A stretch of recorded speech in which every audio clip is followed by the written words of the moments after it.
anything like that. But Yeah. now we're back to normal. Yeah. That's 反常 yeah. Yeah. Yeah. Hi.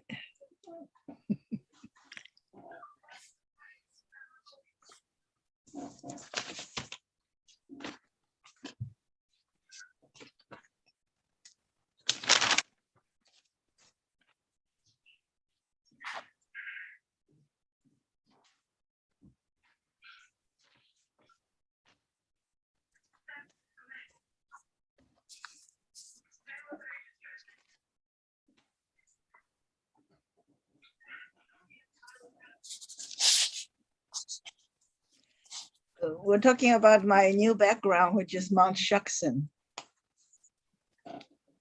It's maybe a little more than 2 hours drive from Seattle. Very nice. Yeah.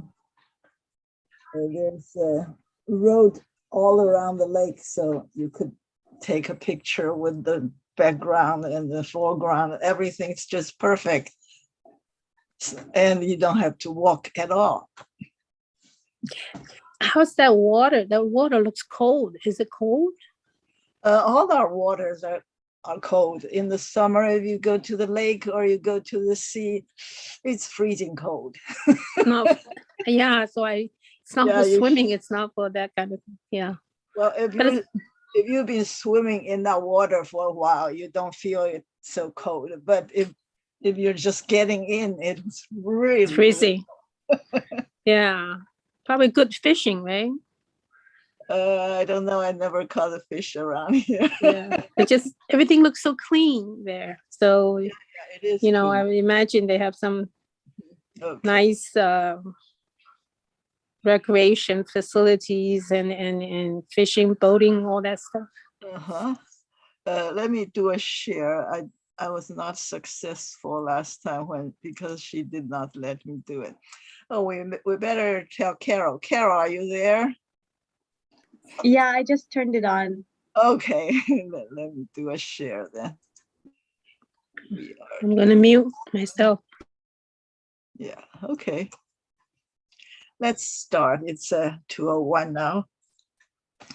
It is July 21st, and today I chose a song and a poem. They're both very long, so I better start to do it right now and see if I could make it, okay? The reason I chose them is because I chose the other song by Eric Bogle two times ago, and it was really a very moving song about his casual chat with a dead person in the cemetery. And when I was reading about that song, it mentioned that Eric Bogle had two very popular songs, and the other being this one, which is, and the band played Waltzing Matilda. So I want to do this one because it is a really moving song as well, but it's really, really long. And then I picked Bai Ji Yi's 新风折壁 On, which is also quite long.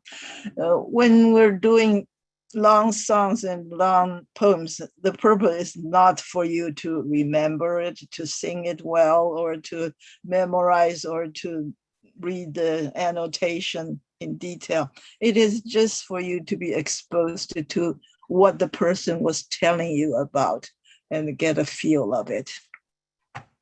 And there is one word on this slide that I highlighted.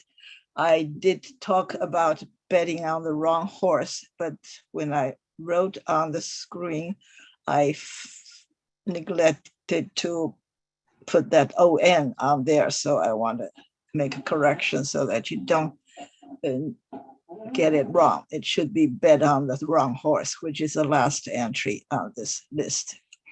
And before we start to do this vocabulary list, we're going to mention something that we mentioned last time that needs correction. The first one is Cao Yin, and when I mentioned Cao Yin, I said he was the father of Cao Xueqin, but I was wrong immediately when I said that. I thought I was wrong, and indeed he was the grandfather of Cao Xueqin. So 是曹雪芹的祖父 and he was a kind of early, probably before photography was invented, so we don't have a picture of him. So here I have a statue or a bust of him, only 我们叫做胸像 a bust, B-U-S-T, is a sculpture of a person that mainly has his head on top of the shoulder. That's a bust. Gee, what was that? Okay, so I found this picture, which is on the ground of Yangzhou Shuangbo. Okay, they had two big new museums in Yangzhou, and one of them is the National Museum, and the other is about the printing machine and the printing business or publishing business in China. And in the garden in the front, they have many important people, statue or bust. Some are statue, the whole body, and this one is a bust. And those are notable people in Chinese history, as well as in Chinese literary history of literature in China. And this one is about Cao Yin. I was in both of those museums. They were very, very good museums. And if you know Cao Yin and you can read these poems next to him, you would wonder, what? Why do you have this bust of a person with someone else's poem next to him? That is because this person, Cao Yin, he had great accomplishment in many, many different ways. And in hindsight, after he passed away, we realized that all his wonderful accomplishment, of all these wonderful accomplishments he made in his life, this single one is particularly great, which is that he was appointed by the emperor to lead a group of people who got together and worked on a project. The project was to collect and choose the greatest poems in Tang Dynasty and print it into a big collection of books, which is called 全唐诗. So even though he had many other accomplishments, when they made a bust of him, they chose one of the very famous poems in this collection, which is Zhang Ruoxu's 春江花月夜. So if you don't know much about it, you would really be puzzled. Why would this bust of Cao Yin be next to Zhang Ruoxu's 春江花月夜? That is a story of 全唐诗. It's a collection of 49,000 Tang Dynasty poetry. It's a wonderful achievement, even though he's done other things. For example, he's a composer of kunqu, which is a very interesting thing to do for a Chinese official who has a big job in government to run. As you can see, that he was a director of a state-owned textile factory, Jiangning Zhizao. This is the first factory in Chinese history, and he was the director of that factory, which is a textile factory in Qing Dynasty. I was going to say late Qing, but it's not too late in Qing. It is in early Qing Dynasty or mid Qing Dynasty. So he was a composer of kunqu operas, and a poet and a statesman and the director of a textile factory, and the grandfather of Cao Xueqin. Of course, he was probably very known for being Cao Xueqin's grandfather right now. However, when he was alive, he was not aware that he would be noted for being Cao Xueqing's grandfather. Okay.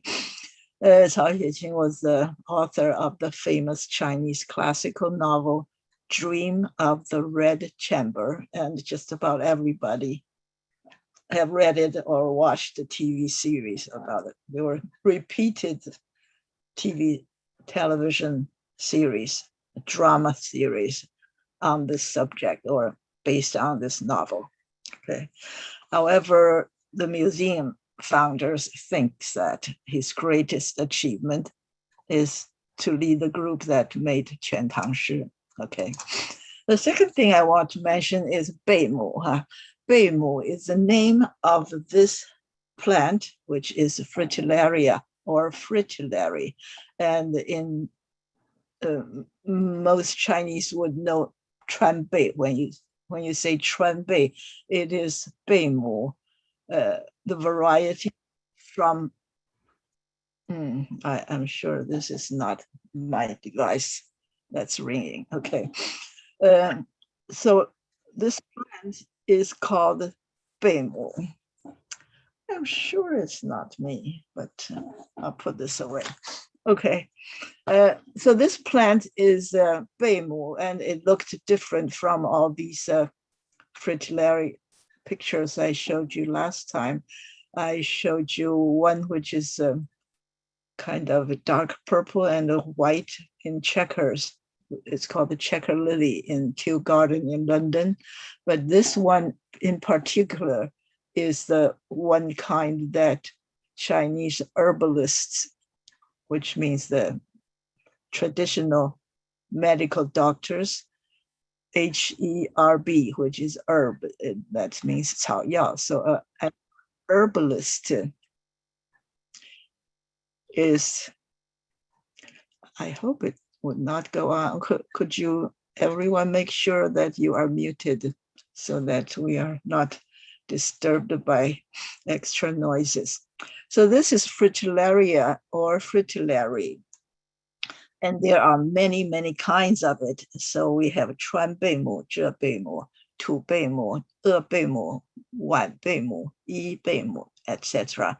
And they're called Beimu because their bulbs look like seashells. This is a Chuan Bei, But the most popular kind of Chinese herb that uses fritillaria is Chuan Bei. So we all know Chuan Bei Pi Pa Gao.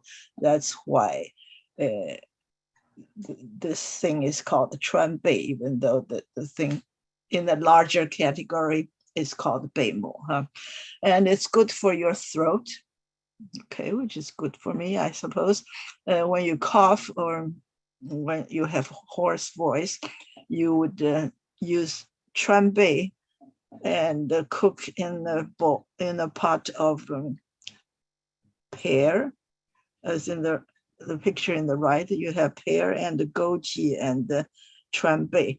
You stew it into a soup that would be good for you when you have a sore throat. The next one I want to correct is about Falkland Island. I said that on the day I stepped onto Falkland Island, I saw lots of propaganda. I misspoke. I should say that the day I saw those propaganda from Argentine government was in the port or in the city of Ushuaia instead of Falkland Island, because Falkland Islands were part of the UK, while Ushuaia and many other places were part of Argentina.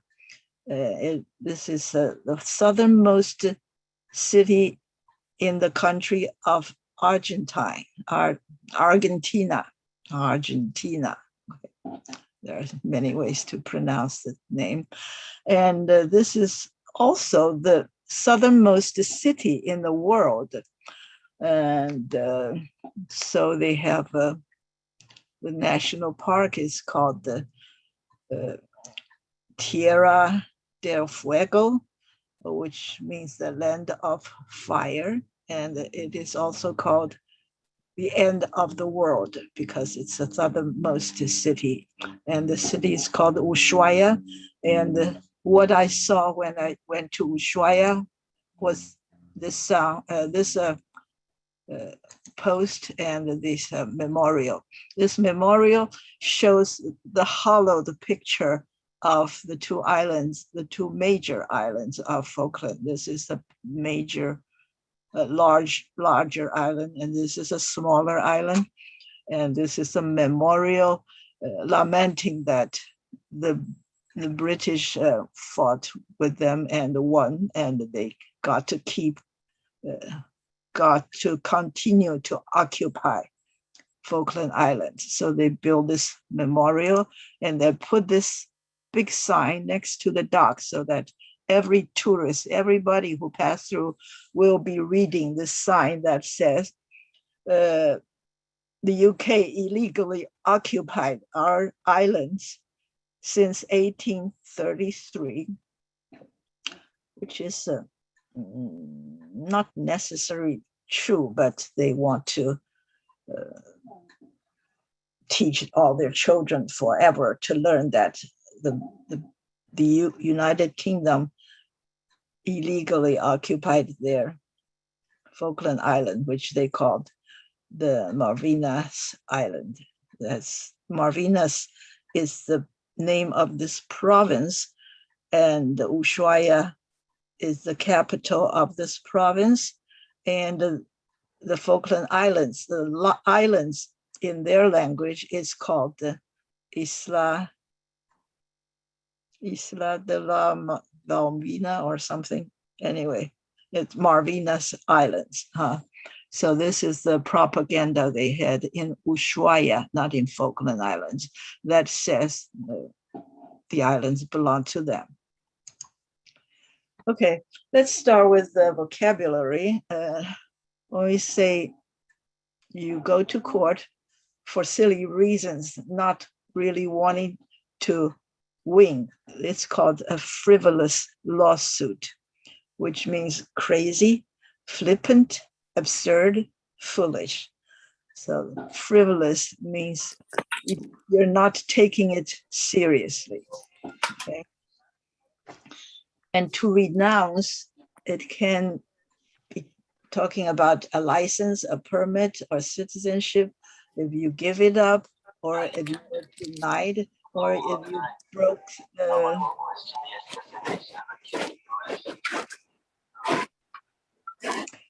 Okay, please make sure that you're muted. Thank you. So this word is renounce, which means it can be a transitive or intransitive verb. So you can, by yourself, renounce something, you give it up. But somebody can, it can be, intransitive, which means, well, okay, when it's intransitive, you just renounce something, but you can also affect something. You cause it to happen. So it's either transitive or intransitive. 就是被动或者自动的，或者是及物的，或者是不及物的动词都可以的哈。To ascend to the throne means you take the steps to go up to the throne where the king or the emperor sits. So it means 登基哈。And on the other hand, other people can oust an emperor by chasing the emperor out of that seat.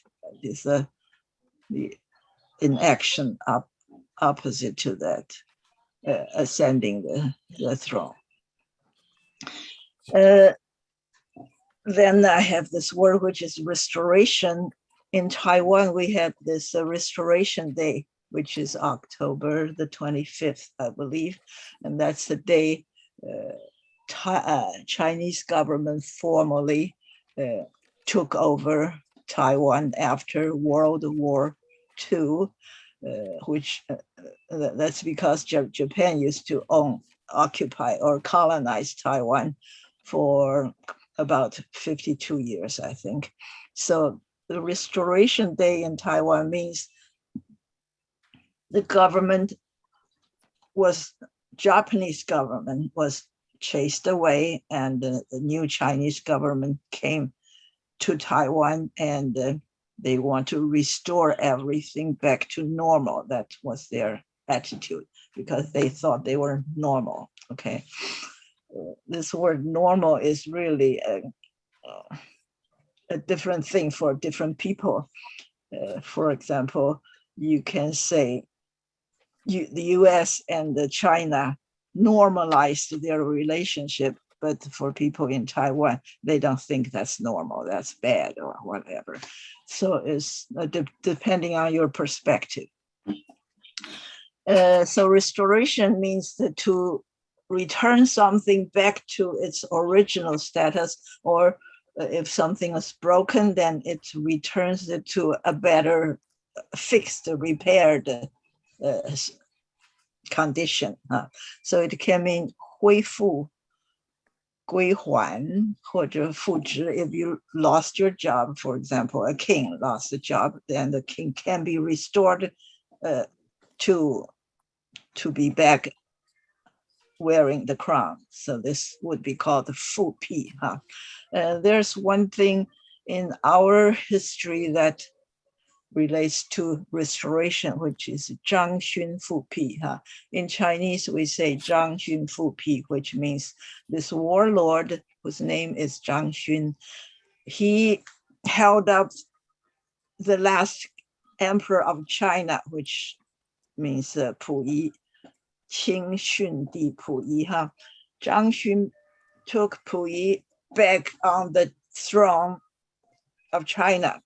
That is called 张勋复辟, but in English nobody knows 张勋, so they say Manchu restoration, which means that to put the Manchurian government or monarchy back on the throne. So this is in 1917.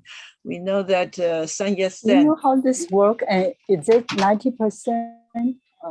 This one should. It's different, huh? Yeah, it's right in here. Oh, okay, it looks different. Yeah, it would be 9. Yeah, this would be 90% off. How, Yeah. how does it work? This? Uh-huh. Oh yeah, you just turn it upside down, let the water drain. Then what? Hello, It please didn't mute your. Yeah, what happens is that it drips. Oh, Please. just drips. You your phone. Okay, now let's have go on. Let's go on. So Sun Yat-sen led the revolution and founded the Republic of China in 1912. So the Wuchang Qi, the uprising in Wuhan or Wuchang was in 1911, and Sun Yat-sen succeeded. So we had the new republic. However, in the year 1917, one of the warlords put this last emperor of the Qing dynasty back on the throne for a few days, from July 1st to July 12th. That's a very brief period of Chinese restoration. And there are other countries with other rulers who were deposed and later restored.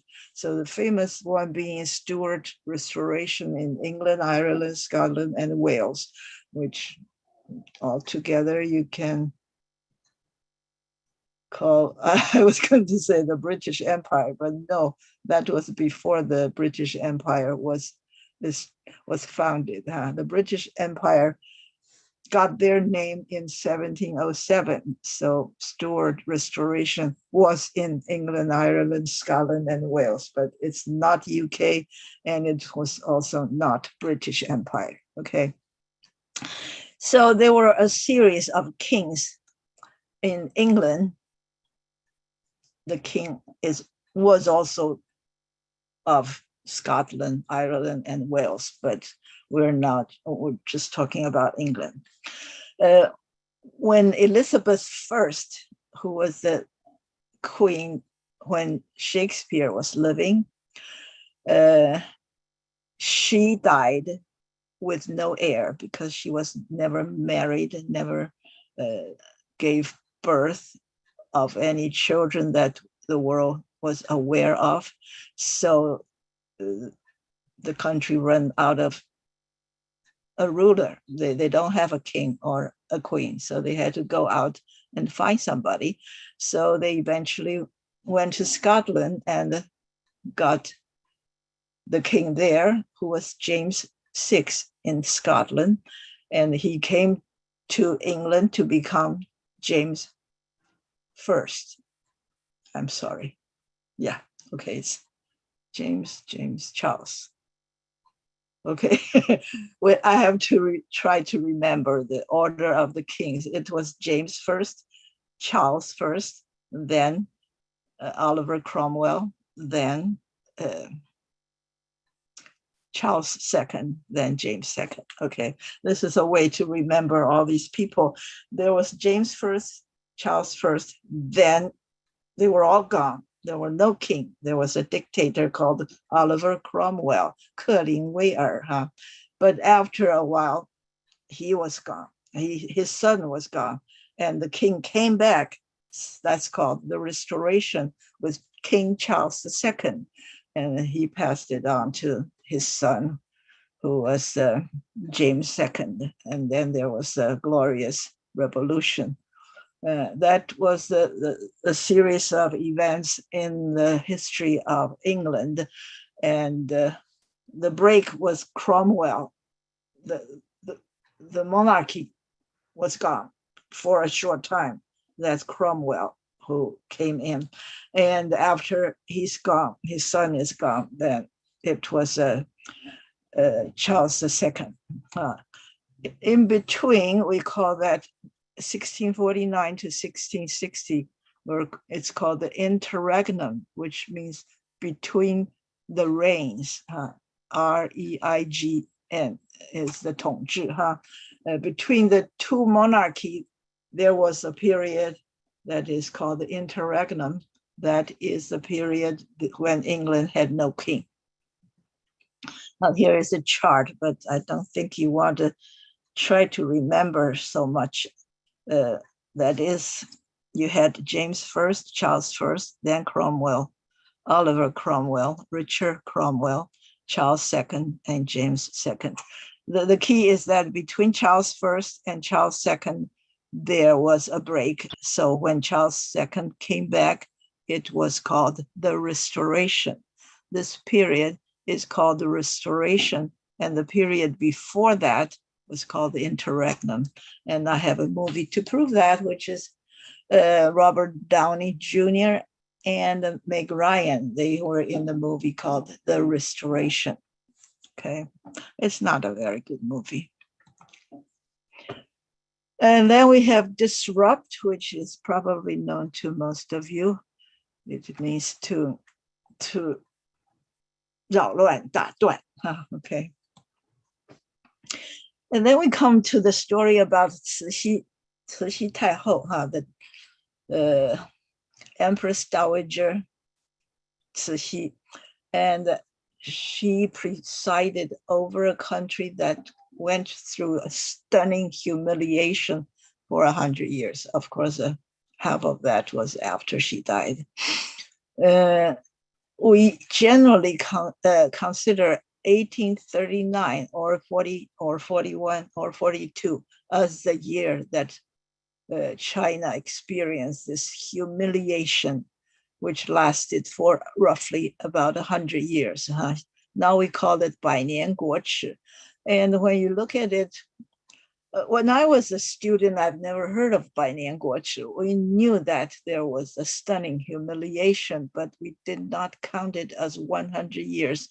But apparently from this date, you can see that they counted until 1949. That is when mainland Chinese Communist government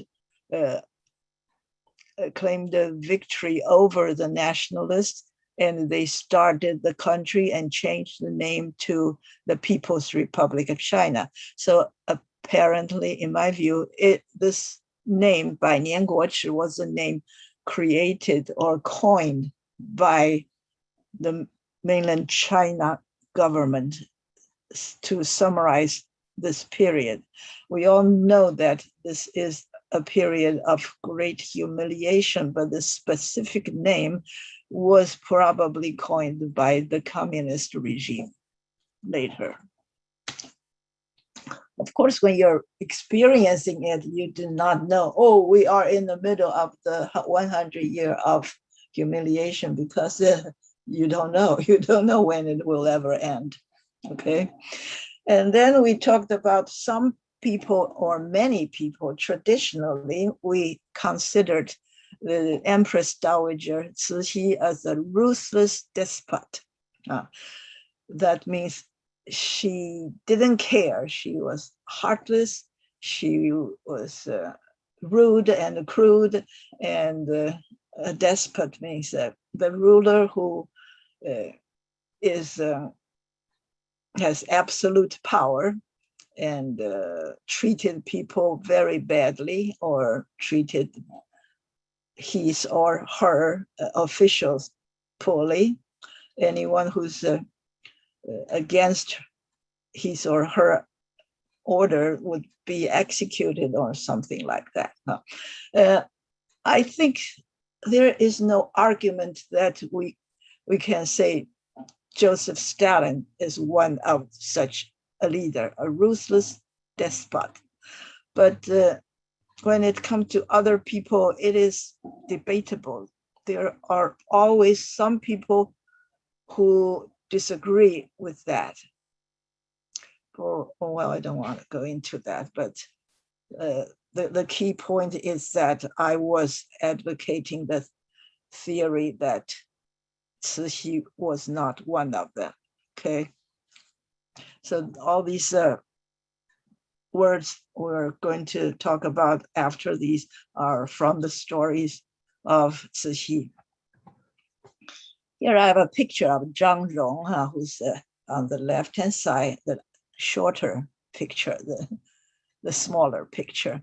And on the right-hand side, it's the cover of her book with her name on it, on top, which says Zhong Chang. At that time, she was about my age, I think. Okay, she's a few years younger than I am. And at that time, Pinyin, Hanyu Pinyin was not popular. So when she started to go to school and actually to go abroad for schooling, she spelled her name the old way, Jung for Rong. But nowadays we would not say Chang Zhong. We would spell her name as Rong and Zhang. But she got her English spelling much earlier. So this is how she spelled it. Last time I was thinking, I forgot what her English name was. It just did not come to my mind. And now I realize it's because she does not have English, such as Amy or Mary or whatever, but she used her Chinese name. She left China in 1978 to study in Britain. She actually went to London first, then she went to York and got her PhD from York University in 1982. That was, I must say, she's a very smart person. She went there and she got the PhD in 4 years.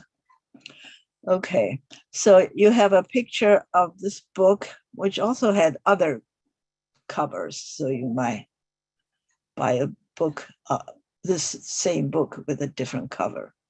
And in English, it says Empress Dowager Cixi, the concubine who launched modern China. And she is very much in admiration of Cixi, and she cited all kinds of evidence to prove that.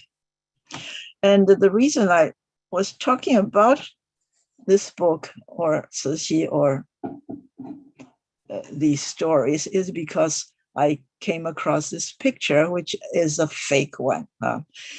This picture has 慈禧 and 同治, that's her son, with a foreign or a Caucasian lady marked as being the daughter of Teddy Roosevelt, Alice Roosevelt Longworth. And it's also marked prominently as the only picture of Cixi when she was young. And it is currently on display in a certain American museum. And it also marked at the bottom that this picture was taken in 1862.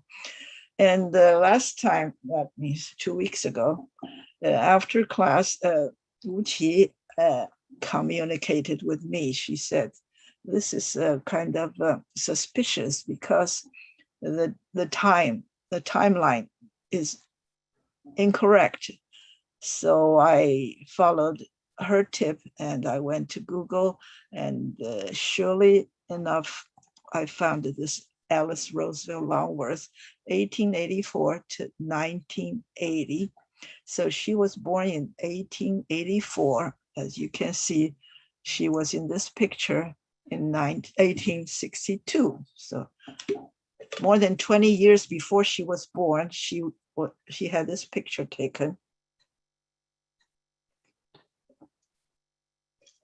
Excuse me. So that's a fake picture, okay? Which we can encounter just about every day on the internet. Just imagine somebody got hold of a picture. He or she deliberately put the wrong name on 3 persons and the wrong date and the wrong statement about this picture being in a certain museum. Who would do a thing like that? It turns out tens of thousands of people or even millions of people are doing that on a daily basis. So you ought to be very careful. As I wrote here, take it with a grain of salt, which means 不要看到什么事情你就信它，一定要带有一点怀疑的态度。This is called take it with a grain of salt. I don't know what it means, but that's what it means. Okay, why did it come up this way? I don't know. Okay, so we had this picture of Alice Roosevelt, who later married and changed her last name to Longworth. And she was the middle one in the back, the tallest one in the picture. You see Teddy Roosevelt is here, Teddy Roosevelt. And Teddy Roosevelt's second wife is here. And in the middle, Alice is the only child, the oldest child of Teddy Roosevelt, who was not the daughter of the second wife. All these children, 1, 2, 3, 4, 5, these are younger than she, and they are half siblings, half brothers or half sisters than her, because she was not the daughter of this lady. Okay. And how do I find out about these? I go to Google Images.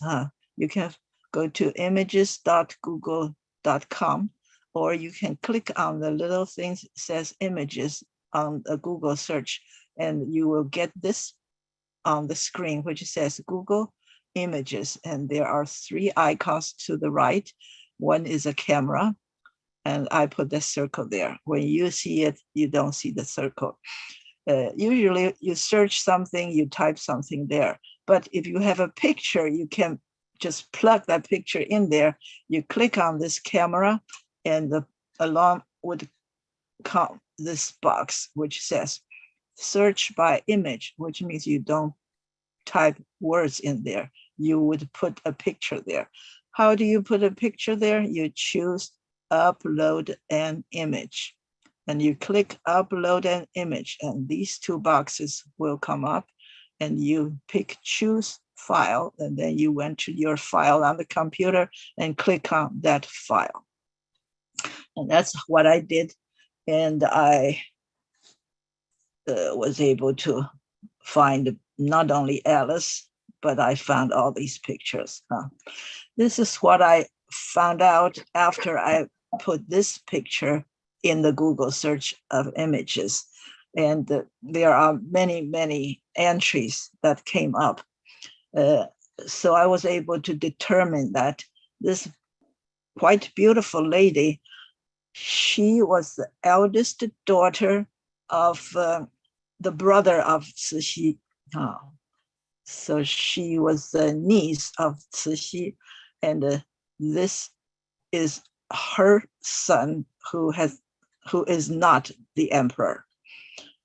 So they were all related to Cixi, but they were not the person we're talking about.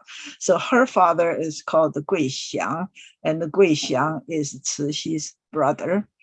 And she has a younger sister who's also Gui Xiang's daughter. And that sister became Guangxu's wife. That is the empress of Guangxu, whose name is Yulong. Okay, Longyu, I'm sorry, Longyu Huanghou. Okay, so that's what I found out. And I also found this picture. She looked really much more like this one, and she is the same one. And there are at least two other pictures I found with her. She had a picture taken with a foreign ambassador's wife, and this is the original picture we saw. And also it was captioned as a wife of an ambassador. We don't know who this lady was, or whether this one is the same as this one. We don't know, but she may or may not be the same ambassador's wife. Okay, so this is another, the original picture that we saw, but this one was captioned as 静容惜子与大使夫人. When we have some words attached to a picture that explains what the picture was about or who the people are in the picture, we call that a caption, 就是加注的字来解释这张照片. It's called caption. And I also found Long Yu's picture. There are two pictures. Oh, well, there are a lot more pictures too. This is a sister, a younger sister of Jing. What was her name? Jing Fen. This is Jing Fen. This is Ye Ka. 金荣，她叫什么名字的？Yehanara Jingrong. Okay, so this is Jing Fen, who became the empress of who married the girl who married Guangxu Huangdi, and she was older than Guangxu emperor, so she was the an older cousin of Guangxu. And we heard that Guangxu did not like her at all. He hardly ever look at her or talk to her. As far as we know, he never did express anything to his wife or any affection or whatever. So she does look kind of ugly to me, but we don't judge people by the look. Okay. And we all heard about Guangxu's favorite concubine, whose name is Zhen Fei. Guangxu had two sisters as his concubine, Zhen Fei and什么Fei. Anyway, if you have ever visited the Forbidden City, the museum, the palace museum, the palace, and with all those imposing administrative buildings and the residential quarters and so on and so forth, where you go to the back of the palace, which we call it Hougong, that is the back of the palace, you would definitely see a hole in the ground that is a well with a collar on top made of stone, which is tiny, tiny. And your tour guide will certainly tell you, and the sign will say that Zhen Fei, the pretty girl in this picture, she was made to jump into that hole and drown herself when the armies of the 8 alliances, that is Bagua Lianjun, the armies came down to Forbidden City, to the palace, and the Cixi and the entourage had to flee the city and escape to Xi'an. Actually, they went to Xi'an. And before they did that, Cixi made sure to kill Zhen Fei by making her jump into that well. But if you've been there, you knew it's wrong. It's just legend because the hole is so tiny. No adult could squeeze into that hole. Okay, that's just how the story went. This word is kind of useful, and you would come across it sometimes in the news. It's called embezzle. Embezzle is a noun. I mean, it's a verb, and its noun would be embezzlement. A person who has the authority to use a large fund that did not belong to him is likely to embezzle the fund. That is to take the money that's not his and use it on his own personal stuff. This is called embezzlement. Sometimes a bank officer or something would do that, or a treasurer of a company could possibly do that. That's a bad word, and it's a criminal offense to embezzle fund that's not yours. This is a big word, revisionist, 修正主义者. Usually, there are 2 meanings I mentioned down here. The first is the regular meaning, which means historical revisionism. You have the history written in a certain way, and later people, after more thinking and more research, they decided that was wrong. So they would go back to revise their opinion. So this is historically revising the history due to some new discovery or development. However, this word was hijacked by Soviet and the communist people. So during the Mao Zedong's era, they branded many people they want to purge and call them revisionist, meaning they were not following their traditional right way to do things or to have plans or to have philosophy or whatever. And these non-traditionalists are called the revisionist. This is just a new usage for this word revisionist during the 60s, 70s, probably no later than 80s.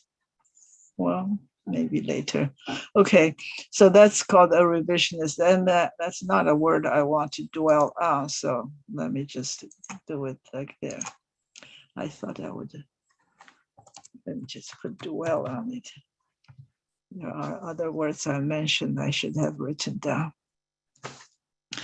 A contest means there is an argument or a competition or combat, some kind of battle. When there are 2 ideas that are contrary to each other, then we have a controversy, 就是有争议性的事情.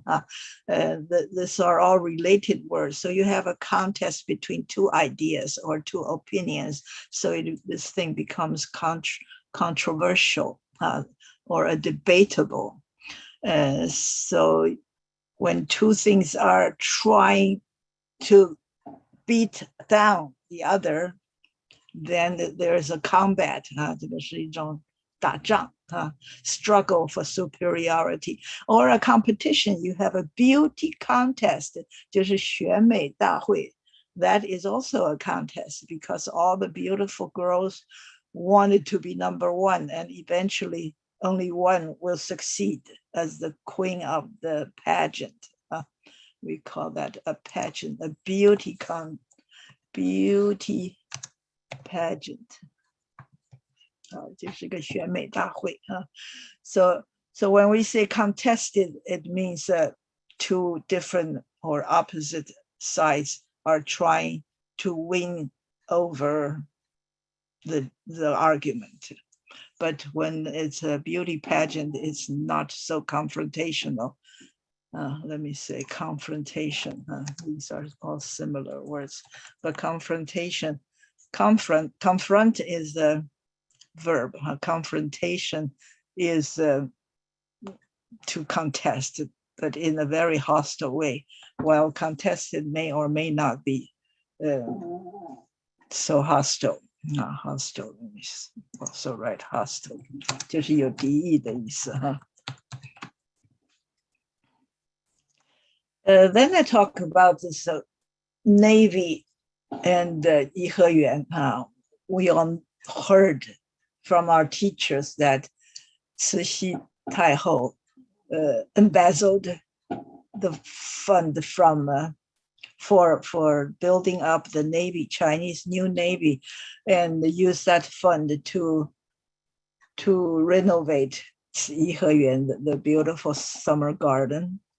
And according to Zhang Rong and her extensive research, there was plenty of documentation that shows that Cixi used her own stipend to fund the renovation of the garden instead of the Naval Army fund.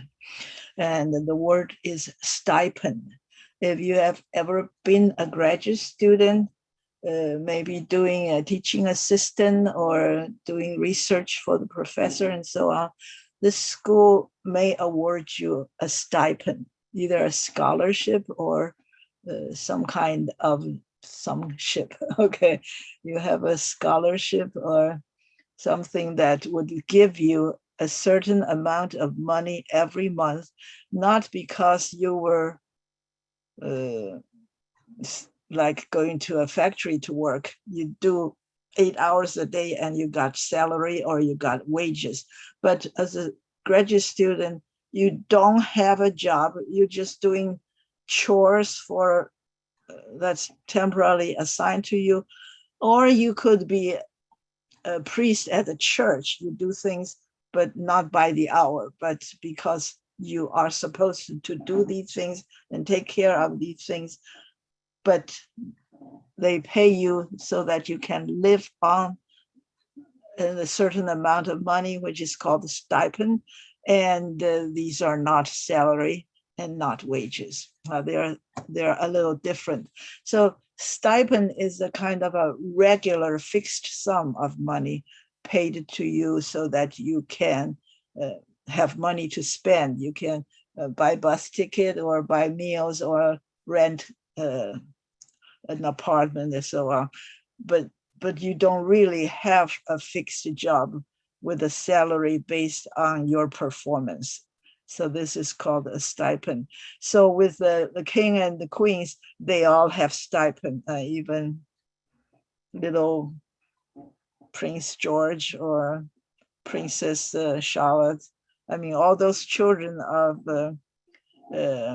Prince George's son, William, okay. You have Prince William and Kate, what's her name? His wife. Middleton. Littleton? Middleton, yes. Oh, Middleton, okay, yeah, Middleton, that's right, yes. Kate Middleton, she certainly has a stipend, and all her children must also have some kind of stipend. They're not because they log in so many hours of work today, but because of their position and the function they had to perform, to go to coronation or weddings or whatever social or government affairs, they have certain duties and they're paid a stipend. Okay, this is the whole thing about this kind of concept. It's not wages, it's not salary, and it's called a stipend. Loud is to praise or to glorify. Oh well, it can be a noun. So it can be your praise to God or your praise, your glorification of God. Summary execution is to quickly execute somebody without a full and a fair trial. This is actually a Western idea because in China, for example, the emperor, whatever the emperor says, is to be carried out without any question. So it is not to bypass the judge or something. It is just that the law is the emperor. Soul music is music in the 50s and 60s played by Black American gospel singers. And this word soul is how they sing it. It has a certain style. And because of the word soul music, the word soul is used to put down other things that are Black culture in certain ways. For example, soul food is food given to enslaved Black people or later on made by Black people at home that are quite often seen during that time. Here we have the word antebellum. Let's forget about that word. So these are some of the words. Fried chicken is very, very common as a Southern food.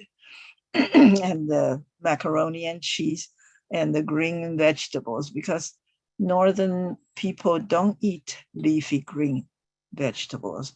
These are probably collard green or kale, and only Black people in the South used to eat them, but now it becomes healthy food and other white Northern people started to eat kale.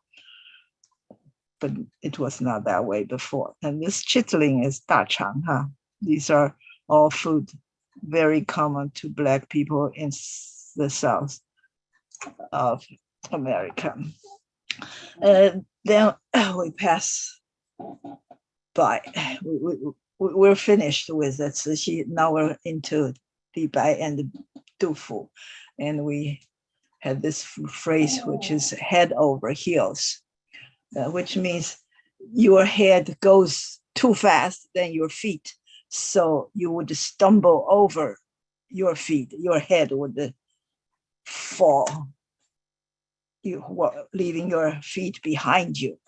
This is to describe somebody who fell in love and became mad or hopelessly, madly, deeply, utterly in love. That's what we call head over heels. And this is an 隐士, recluse or recluse. So there are two ways to accent this word, recluse or recluse. Yeah, okay. This person, out of his own heart, not because he was forced to do it, but he chose to be isolated from other people. He chose not to be friends with the society or to have friends.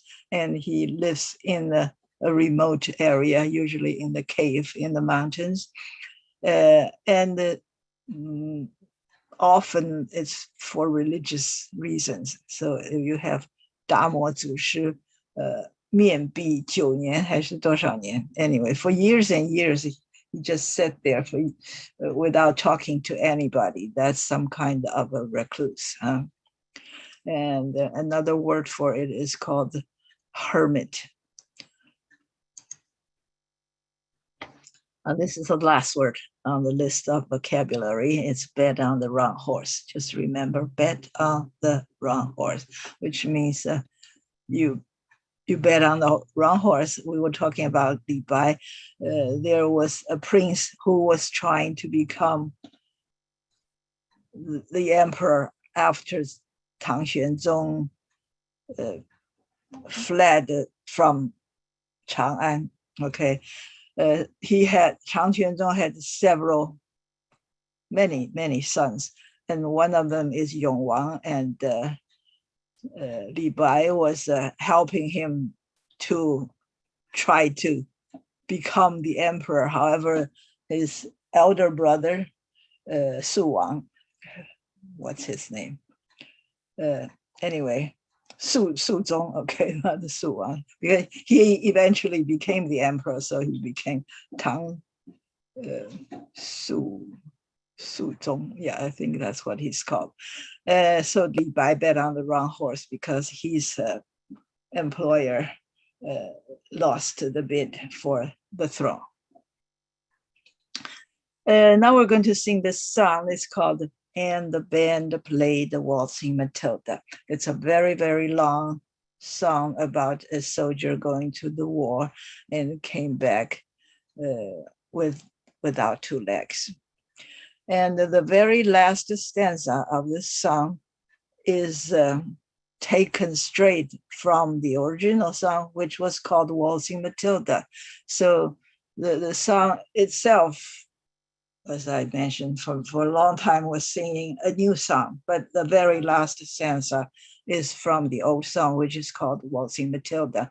And that is an unofficial and national anthem of Australia.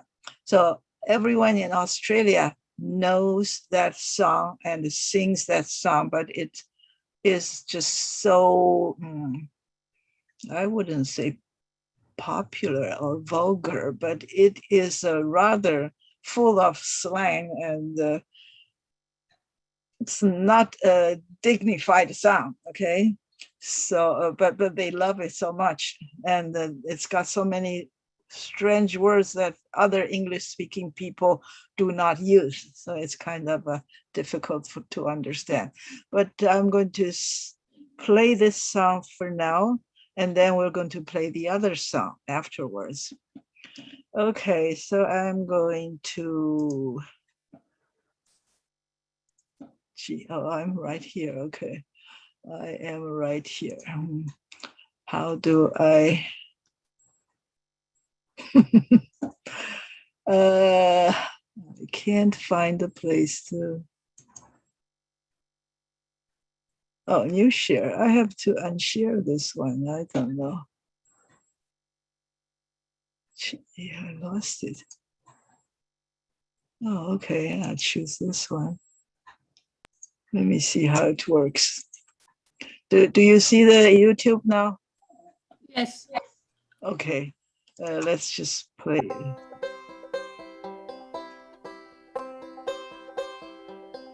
Now when I was a young man, I carried me pack. I'm sorry, I need to play it louder. And I lived the free life of the rover. From the Murray's green basin to the dusty outback, well, I waltzed my Matilda all over.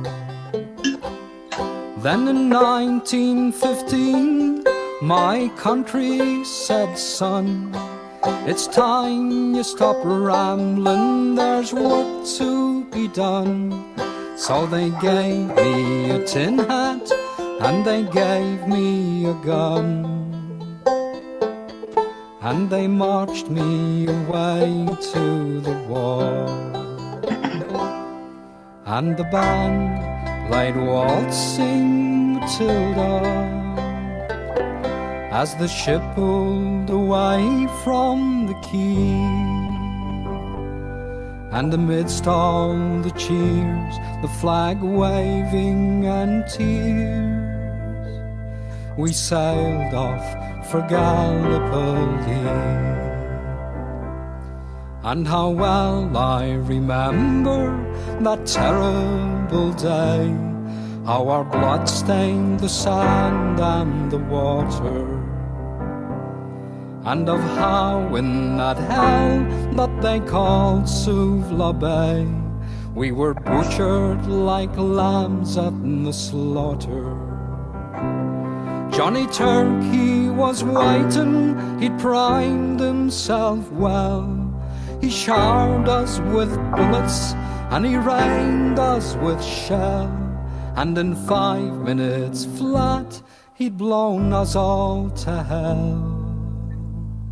Nearly blew us right back to Australia. But the band played Waltzing Matilda when we stopped to bury our slain. We buried ours and the Turks buried theirs. Then we started all over again. And those that were left, well, we tried to survive in that mad world of blood, death and fire. And for 10 weary weeks I kept myself alive, though around me the corpses piled higher. Then a big Turkish shell knocked me arse overhead, and when I woke up in me hospital bed and saw what it had done, well, I wished I was dead. Never knew there was worse things than dying. For I'll go no more waltzing Matilda, all around the green bush far and free, to hum tent and pegs a man needs both legs. No more waltzing Matilda for me. So they gathered the crippled, the wounded, the maimed, and they shipped us back home to Australia. The legless, the armless, the blind, the insane, those proud wounded heroes of Suvla. And as our ship pulled into Circular Quay, I looked at the place where me legs used to be, and thank Christ there was nobody waiting for me to grieve, to mourn and to pity. But the band played Waltzing Matilda as they carried us down the gangway, but nobody cheered, they just stood and stared. Then they turned all their faces away. And so now, every April, I sit on me porch and I watch the parade pass before me, and I see my old comrades, how proudly they march, reviving old dreams of past glories. And the old men march slowly, all bones stiff and sore, they're tired old heroes from a forgotten war. And the young people ask, what are they marching for? And I ask myself the same question. But the band plays Waltzing Matilda, and the old men still answer the call. But as year follows year, more old men disappear. Someday no one will march there at all. Waltzing Matilda, waltzing Matilda, oh, come a waltzing Matilda with me. And their ghosts may be heard as they march by that billabong. Oh, come a waltzing Matilda with me.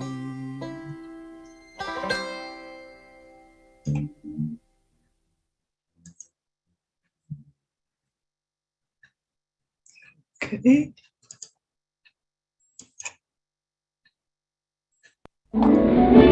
Okay, that's our next song. I might as well just sing the next song so we don't have to switch back and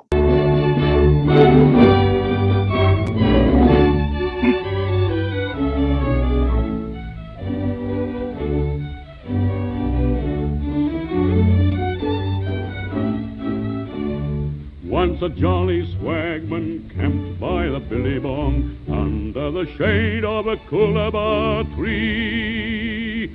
And he sang as he watched and waited till his billy boiled. You'll come a waltzing Matilda with me. Waltzing Matilda, waltzing Matilda, you'll come a waltzing Matilda with me. And he sang as he watched and waited till his billy boiled. You'll come a waltzing Matilda with me.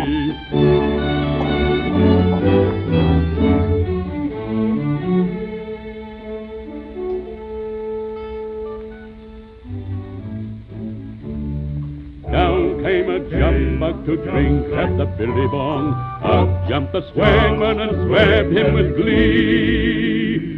And he sang as he stowed that jumbuck in his tucker bag. You'll come a waltzing Matilda with me. Waltzing Matilda, waltzing Matilda, you'll come a waltzing Matilda with me. And he sang as he stowed that jumbuck in his tucker bag. You'll come a waltzing Matilda with me.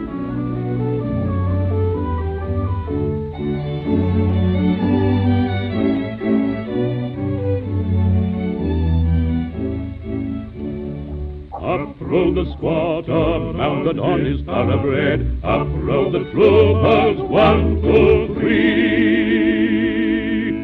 Where's the jolly jumbuck you've got in your tucker bag? You'll come a waltzing Matilda with me. Waltzing Matilda, waltzing Matilda, you'll come a waltzing Matilda with me. Where's that jolly jumbuck you've got in your tucker bag? You'll come a waltzing Matilda with me.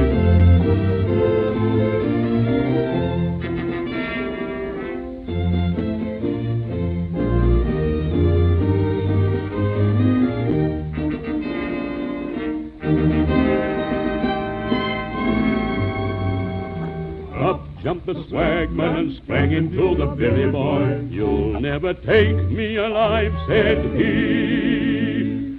And his ghost may be heard as you pass by that billabong. You'll never take me alive, said he. Waltzing Matilda, waltzing Matilda, you'll come a waltzing Matilda with me. And his ghost may be heard as you pass by that billabong. You'll come a waltzing Matilda with me. You'll come a waltzing Matilda with me. okay. So we did that. So share and this one. Okay. So let's first read this main song by Eric Bogle, who did that in the field in France, fields in France, which is also called no man's land. There is the whole thing is pretty simple, except for a few terms that are related to Australia. Here is one is outback. Usually people in any other country would call Australia the outback, but actually it is only the center part from the north to the south, not the east coast or the west. It's a vast land with usually desert, but some areas are not desert, but very few people live there. It's called the outback, and in the map, it's this center part. And generally, when we think about the outback, it looks like this. Now when I was a young man, he started the story of this young man who eventually got old. And he said when he was a young man, I carried my bag and I lived the free life of the rover, 就是到处流浪, and maybe didn't have a steady job, but there are young people who like to do that, and that is the spirit of Australia. That's why you had that national anthem. It's about a man just carry his belongings on his back and walk or ride on the horse, not staying at home with a steady job. So this is a spirit of the whole country. He was a young man, carried his things on his back, and I lived the free life of a rover. A rover is someone who just travel from place to place with no definite destination. From the Murray's Green Basin to the dusty outback, well, I waltzed my Matilda all over. Here came the first important term, which is waltzing Matilda. You would hear it repeatedly in this song and in the previous song, in the song before this. When we just listened to them, it was the later song. Okay, waltzing Matilda means that a person who is a rover, he carried his belonging, like his bedroll and his maybe cooking utensil and maybe a change of clothes or whatever, rode in a roll and carried on the back. I remember when my older sisters were younger, they were reading the newspaper about 三毛流浪记. In the Chinese version, a person would have a stick with a baofu. You hang a bag on top of the stick and you put the stick on your shoulder and you just travel along. It's the same idea. That is, your whole world belongings is in your bag. And in this case, they have a bei, 棉被 or whatever. They would roll that bed roll and carry the whole thing on the back, not on a stick, not on one shoulder, but on the entire backside. Maybe he liked it that way, or maybe the economy does not support young men with good employment. So they would just go from places to places, and this bedroll, because they sleep with this thing and carry it everywhere, they affectionately call it Matilda, because that's the name of a woman or a girl, and it's always with him. So he said, me and my Matilda, we are good friends. So when he carries Matilda on his back and travel from place to place, that action is called the waltzing, as if he was dancing a 华尔兹. So a young man with all his belonging on his back and travel from place to place is called waltzing Matilda. That is to waltz with a girl whose name is Matilda. That is his backpack, okay? Because this is a lifestyle for many, many people at the time.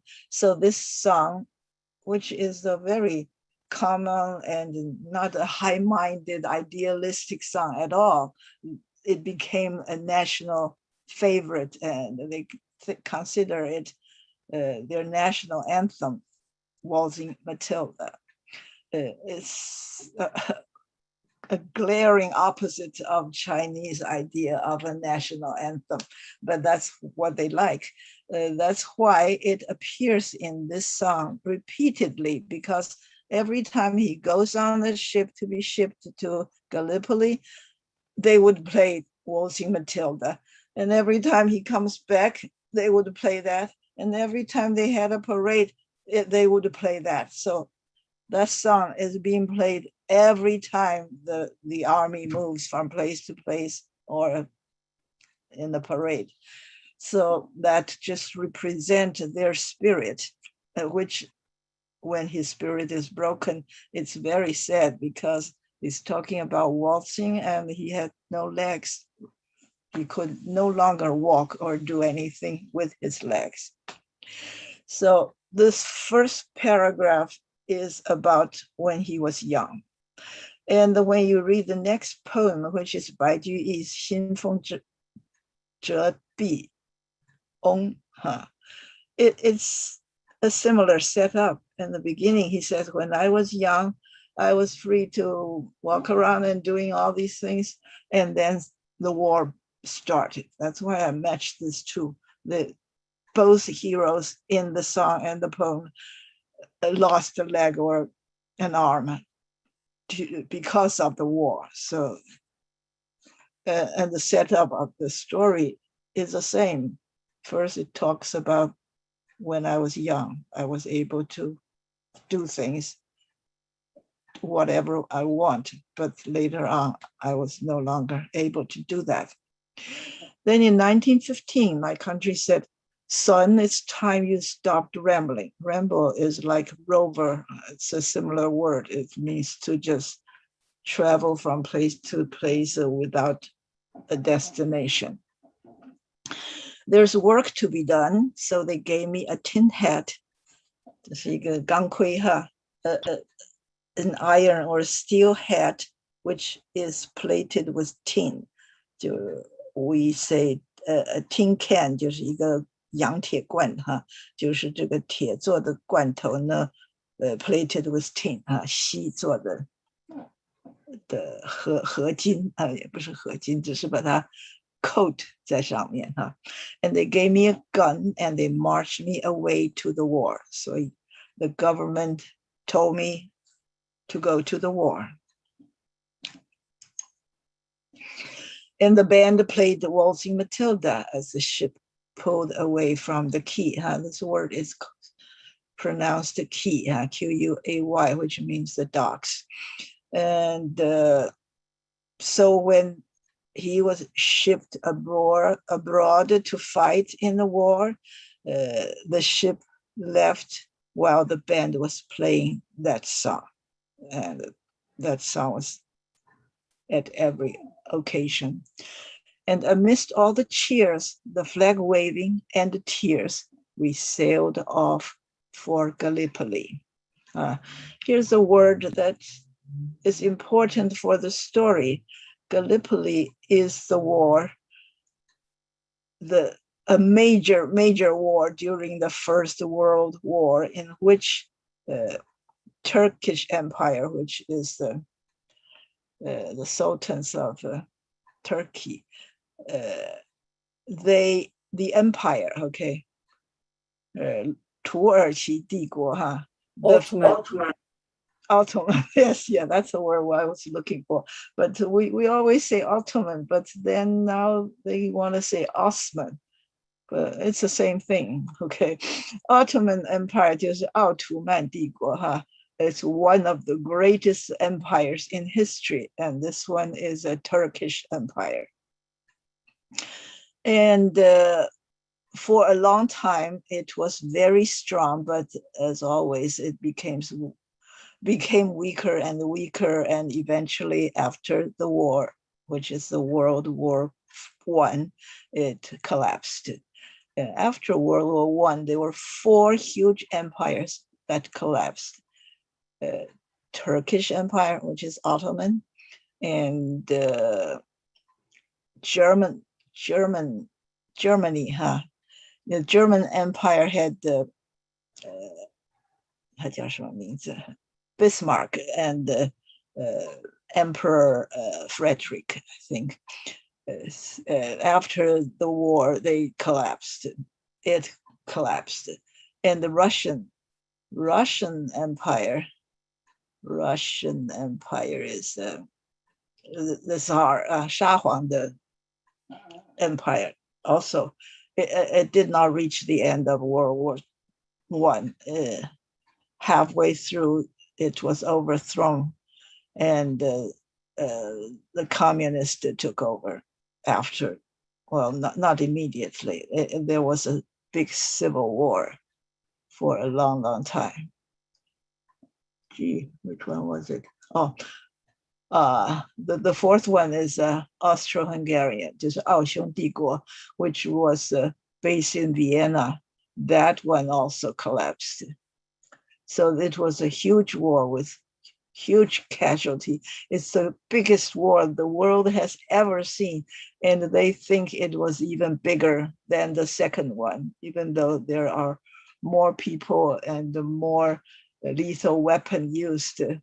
In many people's mind, First World War is bigger than anything else because it's so brutal.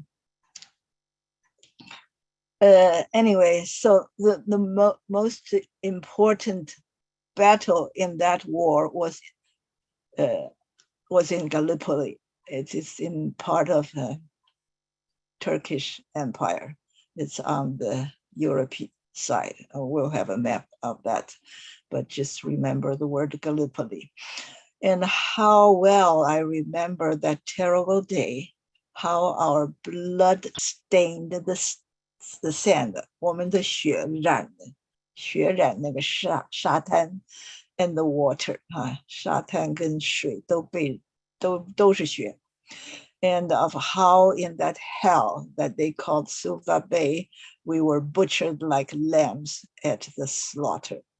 So we butchered like lambs at the slaughter, 就是像屠宰场里面的绵羊一样被杀的very ruthlessly killed and died. Okay. And now he said Johnny Turk. That's because he is English, and anyone, a Turkish person, he wouldn't know what he was named. So he says Johnny Turk, which means the Turkish boy on the opposite side, whose name I don't know. I just say Johnny. He was waiting. So they came from far away, half around the world, and they arrived in Gallipoli, and Johnny Turk was waiting, and he had primed himself well. What do you mean by prime? That is when you have a pump, a water pump. When you want to start to pump water, you cannot get water to flow because of the air in the chamber. Like this is air, and this is air. And you probably have used this kind of pump before. And you pump and pump. In the beginning, there was no water coming out because this entire shaft or tube was filled with air. And you have to pump that air out first, raise the water level until it passed a point that it could start to flow. Like this stage, it's all filled with water, then water would start to flow even without pumping because of the gravity was dragging the water down. And in this one, you have all this chamber filled with water, then you can pump. Or like this one, or like this one. Yeah, I've used this one too. So if you want to pump gasoline out of your car, it's difficult. You can put a tube inside, but the gas will not flow out. You have to use a little pump like this. You just squeeze it until the air comes through here. Then you don't have to pump anymore. The gasoline will flow. This is what is called prime. The action to prime this, whatever you're going to do with this, in order to pump the liquid, you prime it until it can flow by itself. That is called prime. So he'd prime himself well. This Johnny Turk, he was there waiting, and he's all ready, all primed to be able to attack you. He showered us with bullets, and he rained us with shell. Shell would mean a cannon, the shell, would be 那个子弹要大一点. And in 5 minutes flat, he had blown us all to hell, nearly blew us right back to Australia. But the band played Waltzing Matilda when we stopped to bury our slain.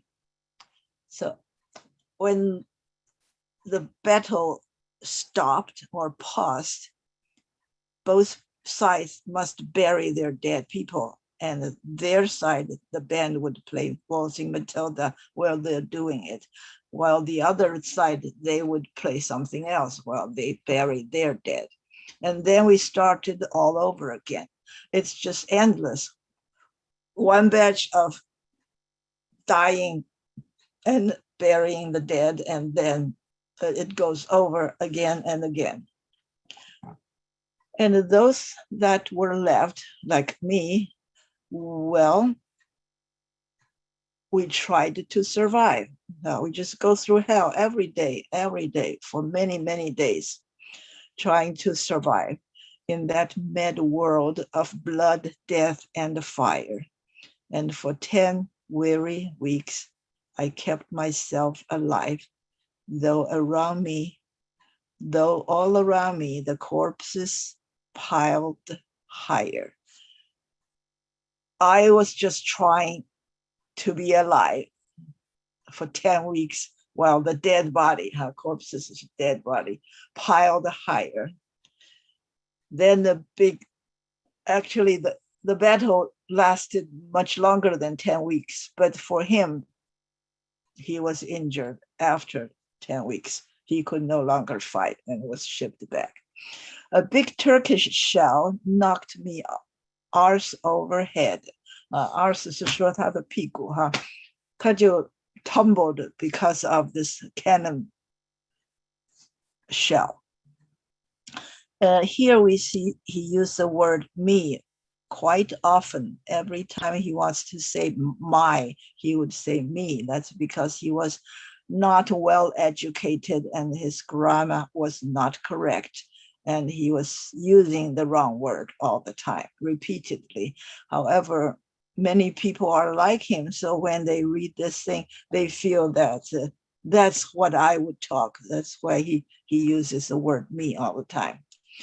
And when I woke up in my hospital, as in my hospital bed, and saw what it had done, well, I wished I was dead.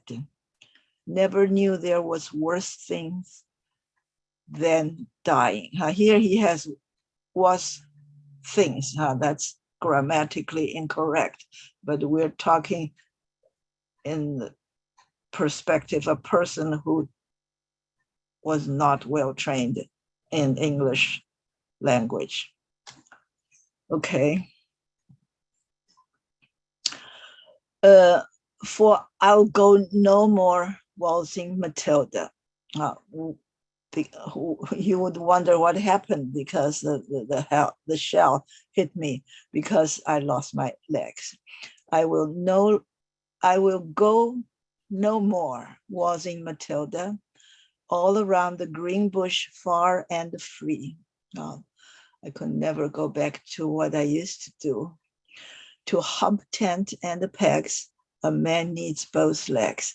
Hump is most famously the 骆驼 with 1 or 2 humps, 就是有几个峰或者是凸起来的地方 ，humpback 就是驼背的人哈。那他这里用 hump as a verb to mean that I would pitch a tent with pegs. I build a tent that is high in the middle and low on the side. So I hump a tent. We don't usually use hump a tent, but he is doing that because it's a good way to describe it. Using a tent and the pegs. You have to have pegs in order to set the tent on the ground. A man needs both legs. No more waltzing Matilda for me. That kind of carefree traveling all over the place is no longer something for me to do. So they gathered the crippled, the wounded, the maimed. All these people were injured, crippled, wounded, and maimed. Maimed also means seriously damaged or wounded. And they shipped us back home to Australia. So the war went on and on after he left, but he had to be shipped back. The legless, the armless, the blind, the insane, all these people that came back to Australia with him, they either have no leg, no arm, or no eyes, or no mind. They're crazy. Those proud wounded heroes of Suva. Now these are the proud wounded heroes. And as our ship pulled into Circular Quay, as I mentioned, quay is the Mato docks. Circular Quay is a place where many ships dock in Sydney, Australia. 雪梨 I looked at the place where my legs used to be. 我低头看原来我的腿所在的那个地方 and thanked Christ there was nobody waiting for me. When he landed in Circular Quay, he looked at himself and he was glad that no one was there waiting for him to grieve, to mourn, and to pity. Because if someone was there for me, that someone would be grieving, mourning, or pitying him. And he was very glad. He thanked God that there was no one there for me. But the band played Waltzing Matilda. Yeah, again, there was a band playing the same song. As they carried us down the gangway. Gangway is from the ship to the shore. There is a plank that you can descend and get off the ship. If you ever go on a cruise ship, when you dock at a place, people on the ship would come down the gangway in order to land on the docks and go into the town to sightseeing.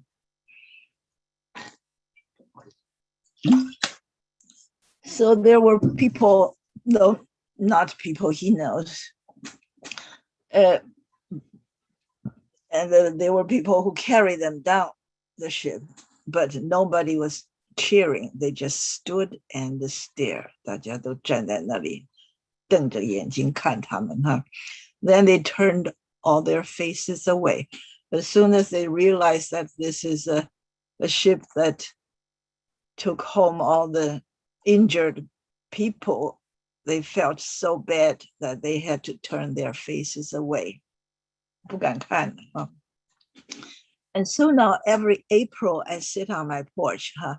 The April is because from then on, every April 25th, which was the day the Gallipoli battle began, the people, the soldiers from Australia and New Zealand landed in Gallipoli on April the 25th.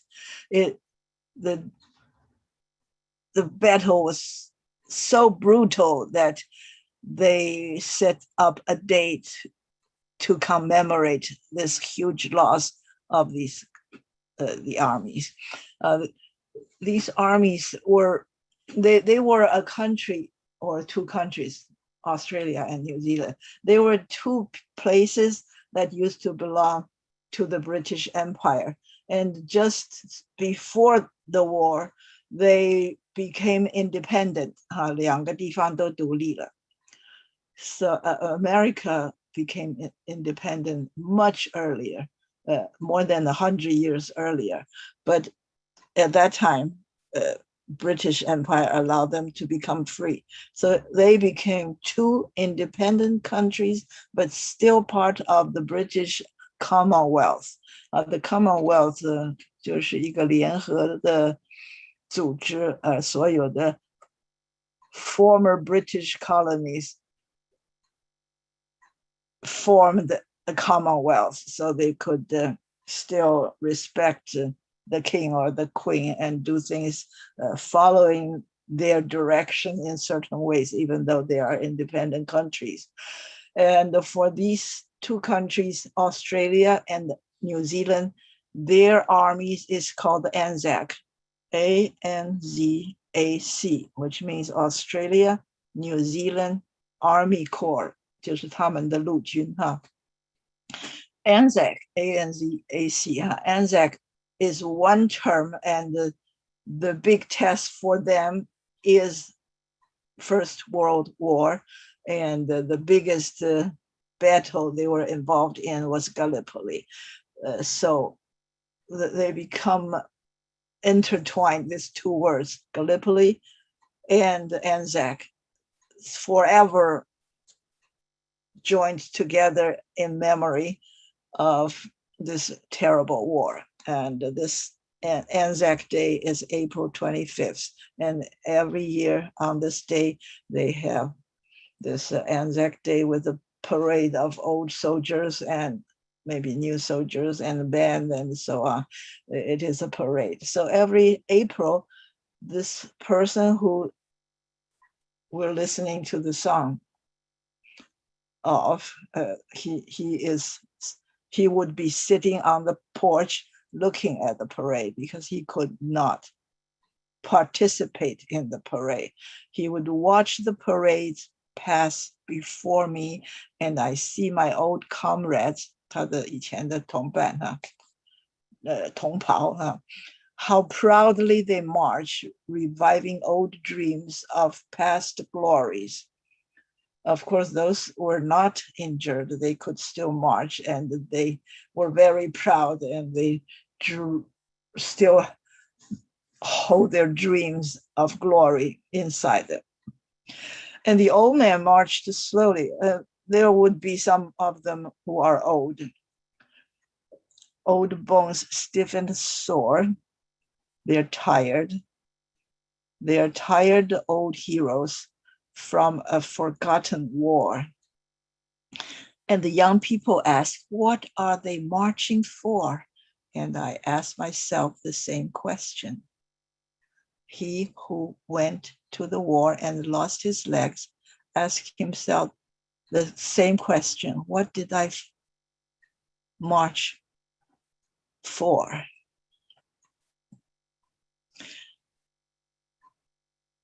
This is an inserted slide about Anzac Day. This is the day that the first batch of soldiers landed in Gallipoli on April 25th, 1915. Now the song goes on. This is the last slide, which is actually the slide, the lyrics of that, the other older song. But the band plays Watching Matilda, and the old man still answers the call. But as year follows year, more old men disappear. Someday no one will march there at all. And the next 5 lines is from the old song. Waltzing Matilda, who will come a waltzing Matilda with me? And their ghosts may be heard as they march by that billy bomb. Who will come a waltzing Matilda with me? Billy bomb is an Australian slang for a turn in the river that is away from the main river. And we'll see a picture of that. So this song was by Eric Bogle. He lives in Australia, but he was originally from Scotland. And this whole song is about the war as futile and gruesome. Futile means useless, while gruesome is 血淋淋的哈，非常可怕的。While criticizing those who seek to glorify it. So it's a very sad song about the war as futile and gruesome, and he is challenging people to tell him to glorify the war. There are still people, of course, there are always people who want to glorify, like George W. Bush standing on this airplane carrier and this with a big banner that says mission accomplished. These are people who have never been to the war. They just send other people to die, but they don't go die themselves. And there's no glory in dying for your country because you're dead. It is told by the young Australian serviceman. A serviceman 意思就是军人的意思哈 who is maimed during the Gallipoli campaign of the First World War. The protagonist means the 主角哈 We have a song or we have a story or a fiction, a novel, and there is a person who tells the story as he experienced. The whole story was about himself. So this person is called the protagonist. He is emotionally devastated by the loss of his legs in battle. And his life was totally gone. He could not do anything that he used to be able to do. So he was devastated physically and mentally. Devastated, 受了极大的伤害. Here's a picture with the Gallipoli right here. There's a peninsula called the Gallipoli Peninsula, and it's sticking out from the European side of Turkey. You have Greece here and you have Turkey here. And this is a small part of Turkey that is on the land of Europe. And this is Istanbul, and this larger part, which was not in the map, this huge part is the Asian side of Turkey. And there are two straits, 两个海峡哈, and the shorter one is Bosporus, 博斯普鲁斯海峡, with Istanbul on the edge of it. And this is the Sea of Marmara. And this part, which is larger, longer, wider, a strait called Dardanelles, Dardanelles海峡. And this is where Russia would like to come through. They have the entire northern coast frozen in ice in winter. So they would love to be able to have Navy ships coming out of Crimea or Crimea, or Ukraine. They want to use this port, which never freezes in the winter, and go through this, and go through this, and go through this, and go out into the Mediterranean. And the reason the battle raged so hard here is because the British and the French side wanted to occupy this part of Turkish land in order for to keep it free for the Russians to pass through, because Russia is on their side. So this is the peninsula called the Gallipoli Peninsula, and the battle raged on for many, many months in 1915. Yeah. Okay, the World War I was from 1914 to 1918, with French and the British on one side and Russia on one side, while Turkey and Germany and Austria, they are on the other side. And on the British side, you also have Australia, New Zealand, Newfoundland, which is part of Canada, Irish, and Indian. These are on the British side, and they fought in Gallipoli for Russia. And it went on for 8 months, from April all the way to next year, January of next year. The campaign, one of the greatest Ottoman victories, was considered a huge failure on the Allied side. So British and France lost this war, this battle in Gallipoli, and most soldiers that died there belonged to Anzac. They were from Australia or from New Zealand. Turkey had a huge win, and that was their last hurrah, because after that, the empire collapsed after that. But during this campaign, they were the clear winner, and the winner was Kemal. Here's his name, Mustafa Kemal Ataturk. His name, first name is Mustafa, which is a common Muslim name, and his last name is Kemal. 就是我们把它翻译成凯莫尔.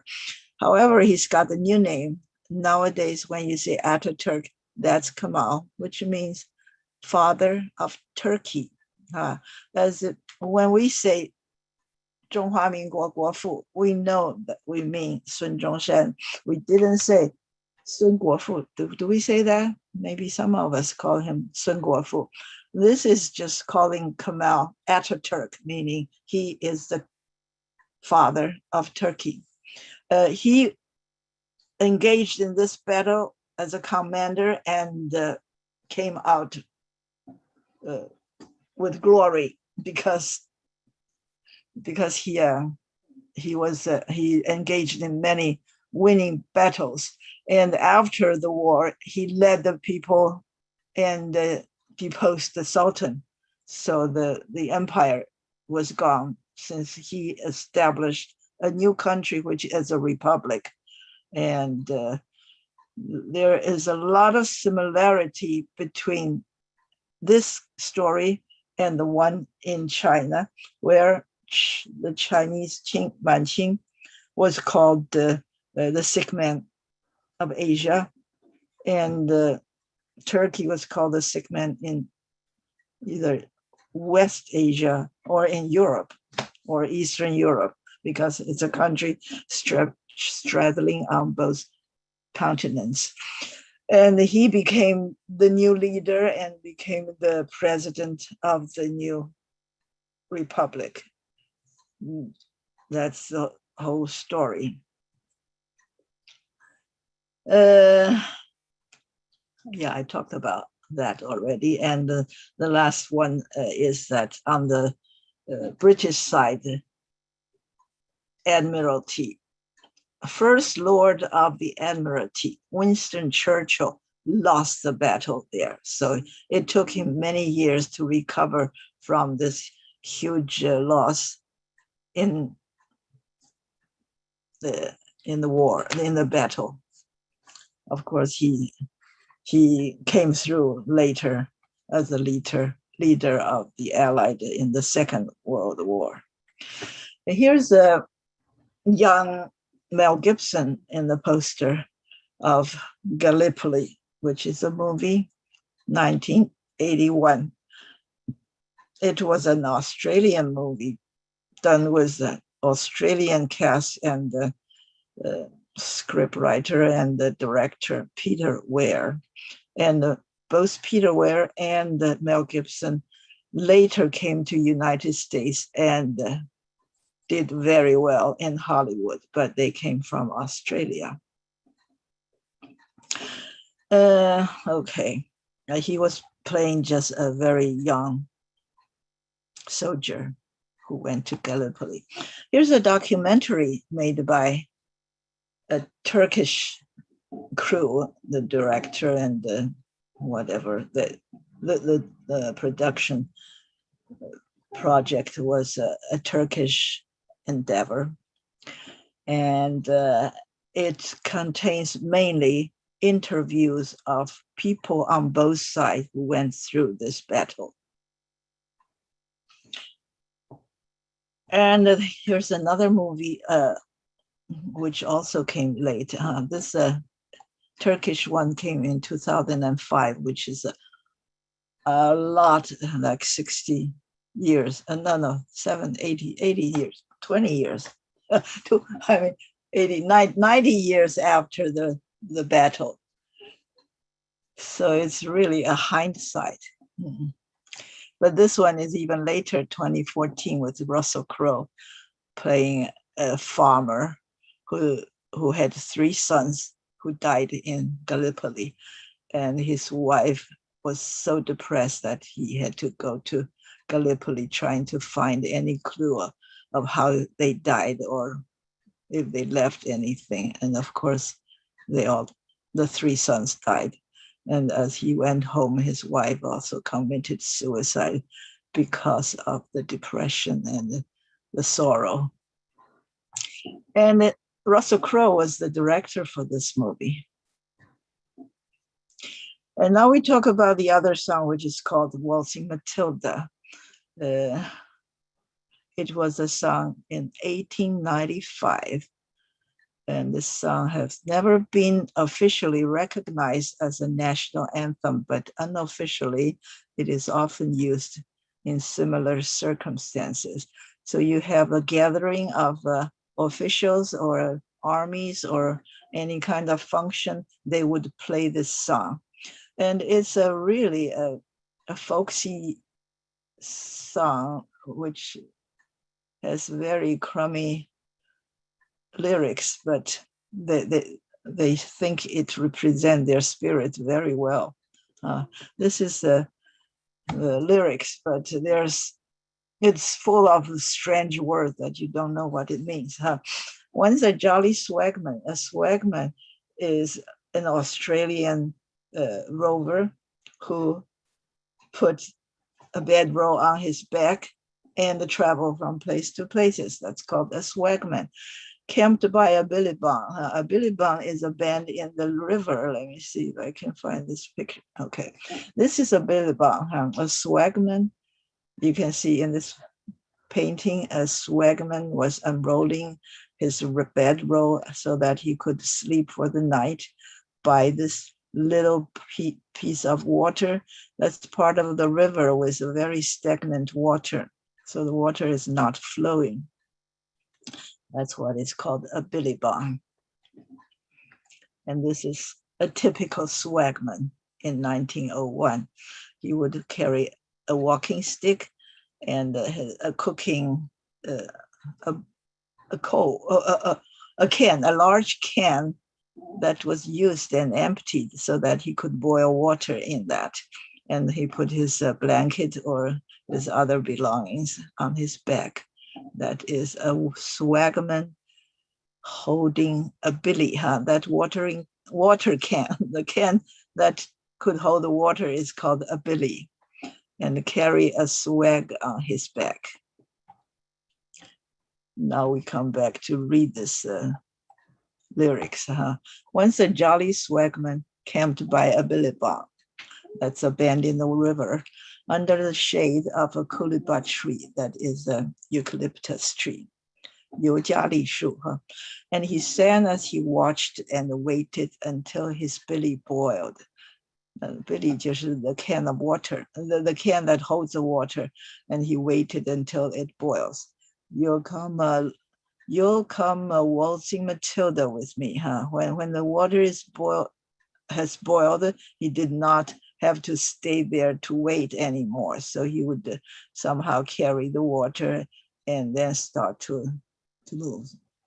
And the chorus sang, waltzing Matilda, you're come waltzing Matilda with me. And he sang as he watched and waited till his belly boiled. You'll come waltzing Matilda with me. As I explained, Matilda is his bedroll because he sleeps with this bed and he carries it on his back, and he goes everywhere with him. So he nicknamed this bag, this powerful Matilda. It's really very silly. We don't have to read every line of it.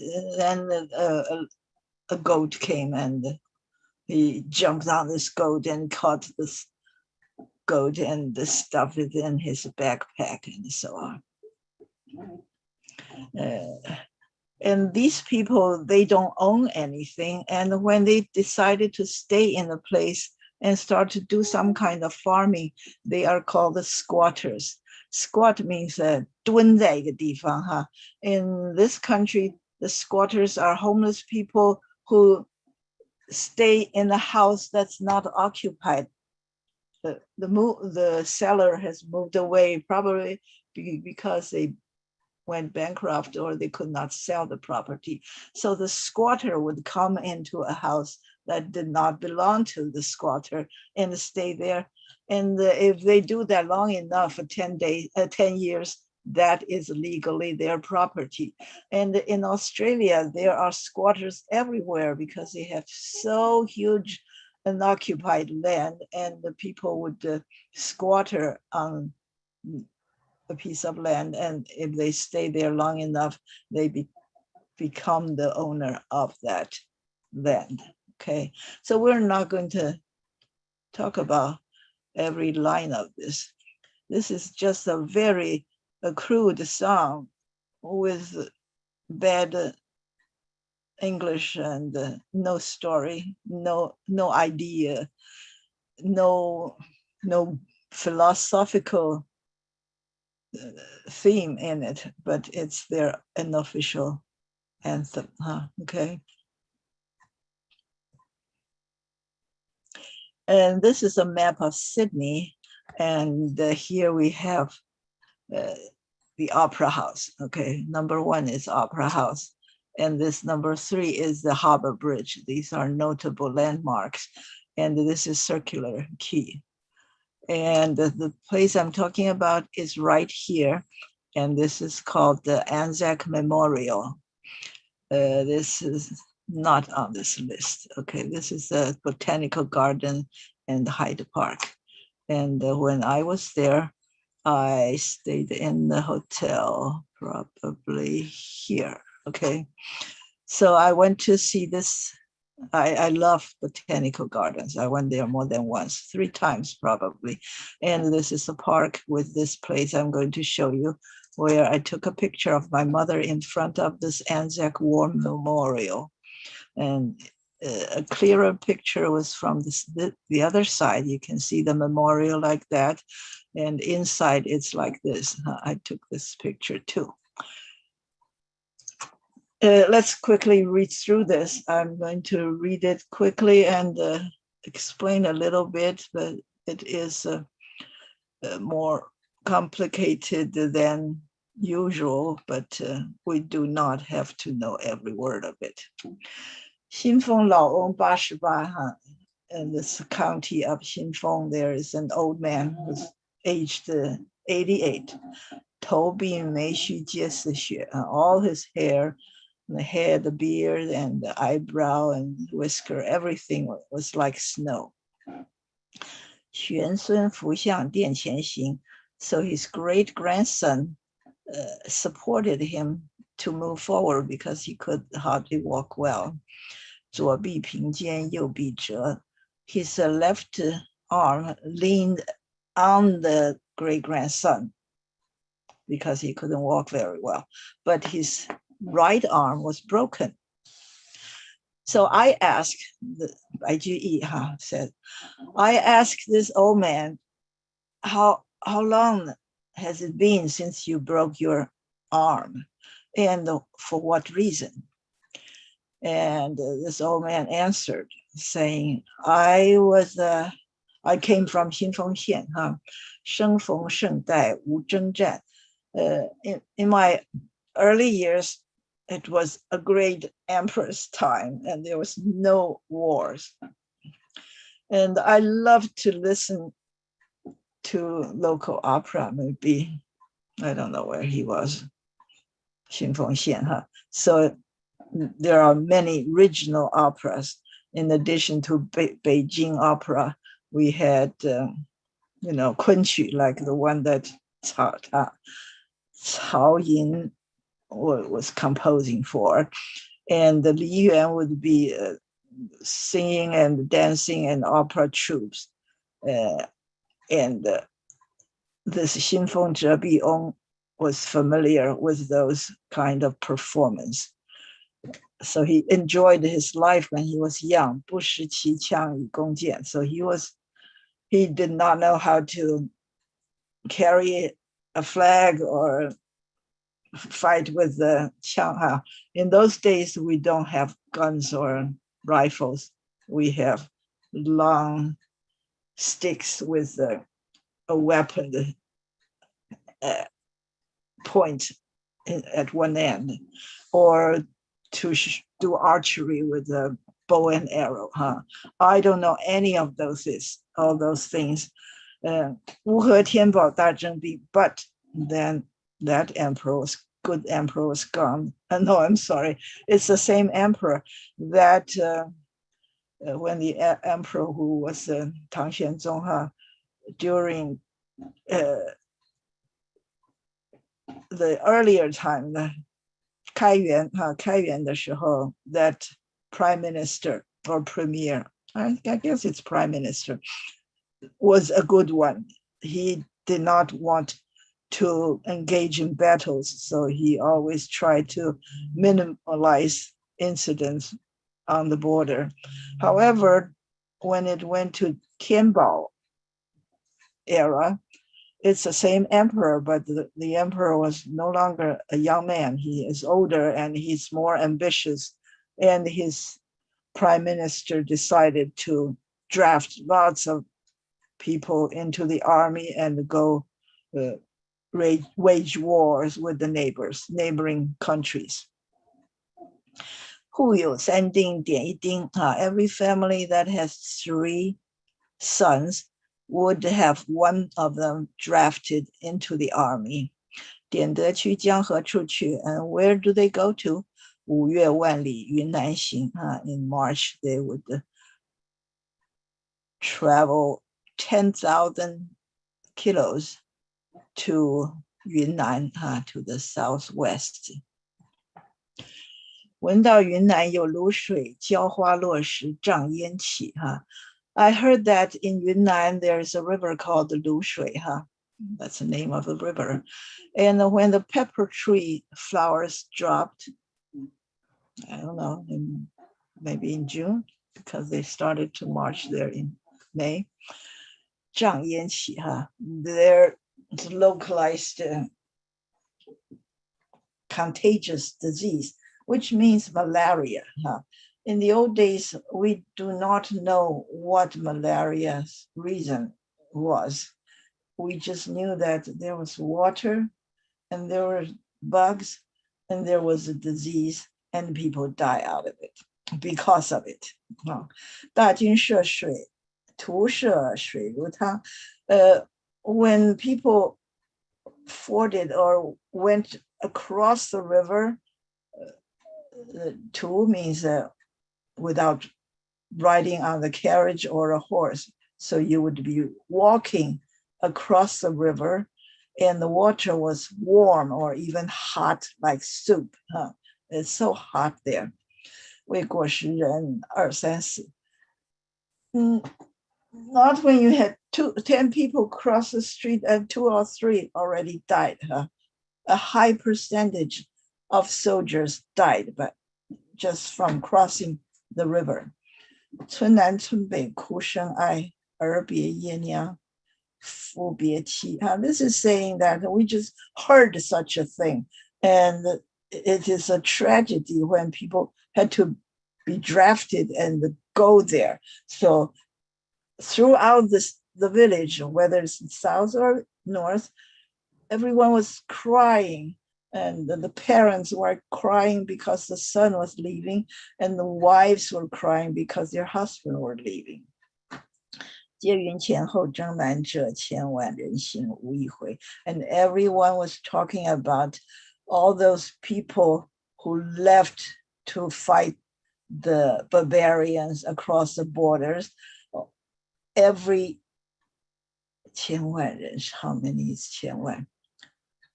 Thousand, I guess a million, more than a million. Millions of people went there, not a single one returned. So this is what he heard when this drafting was announced. At that time, I was 24, and on the army of the Defense Department, my name was on the list. What would I do when I heard all this terrible news or rumors? And deep in the night, I did not dare to let anybody know, and I secretly used a huge rock and hit my arm to break my arm. I broke my arm by myself secretly. Now I'm useless without an arm. I could no longer shoot any arrows or hold onto the big, we say flags, but actually they would call that a standard, a large, like a large army or government flags would be called a standard.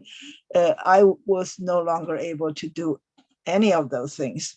So I was exempted from being drafted to Yunnan. 骨碎筋伤非不苦. It is not that it didn't hurt me to have my bone broken and the sinew damaged. 且图减退归乡土. My purpose for going through such hardship is that by doing so, I would be able to return to my home. I would no longer be going to the war, to battles. I think he was probably drafted, and halfway in the night in the army, he damaged his arm so that he could return to his hometown. 此笔者来60年, I broke this arm for 60 years. 一肢虽废, 一身全. Even though my one arm was useless, my whole body was intact. I was able to keep my life and everything else with me by losing my arms. 至今风雨阴寒夜, 直到天明痛不眠. Nowadays, every time it was stormy or cloudy or cold, shivering or raining, on those nights, I ached. My arm would ache so much that I could not fall into sleep all night until daybreak. 痛不眠，终不悔，且喜老身今独在. So painful that I could not sleep, but I never regretted doing that to myself. I'm so happy that I preserved my old body until so old, 60 years. I gained 60 years of my life. I'm still here. 不然当时卤水头. If I didn't do that, then by the river of 卤水, 生死魂孤骨不收, I would have died, and nobody would be picking up my bones. I would be lying there forever, and the bones or body of the corpse are not collected. 应作云南望乡鬼, 万人冢上哭悠悠. So I would be a wandering ghost, constantly hoping or looking for my hometown, but never reach it because it's too far away. I would be a dead person there. And there would be mass graves with tens of thousands of people buried in a big hole, and I would be one of those. And all the ghosts would be crying. This is the last part of the poem, 老人言，君听取. The old man said so, and you should listen. 君不闻开元宰相宋开府，不赏边功防毒物，又不闻天宝宰相杨国忠，欲求恩信立边功。So he named 2 prime ministers during the reign of Tang Xuanzong. One of them during the Kaiyuan era was Song Kaifu. When some soldier killed some soldier from the other side, we call them barbarians. When the soldier killed a barbarian soldier, many people in the army would say, wow, that is great, and let's celebrate and let's promote him, and so on and so forth. But Song Kaifu decided not to reward such militaristic achievement in order to keep the country away from wars and battles. But later on, when the era changed to Tianbao, the Zaixiang was Yang Guozhong, who is the brother of Yang Guifei. Now he wants glorification. He wanted to be favored by the emperor by waging wars at the border so that the emperor would be proud of him.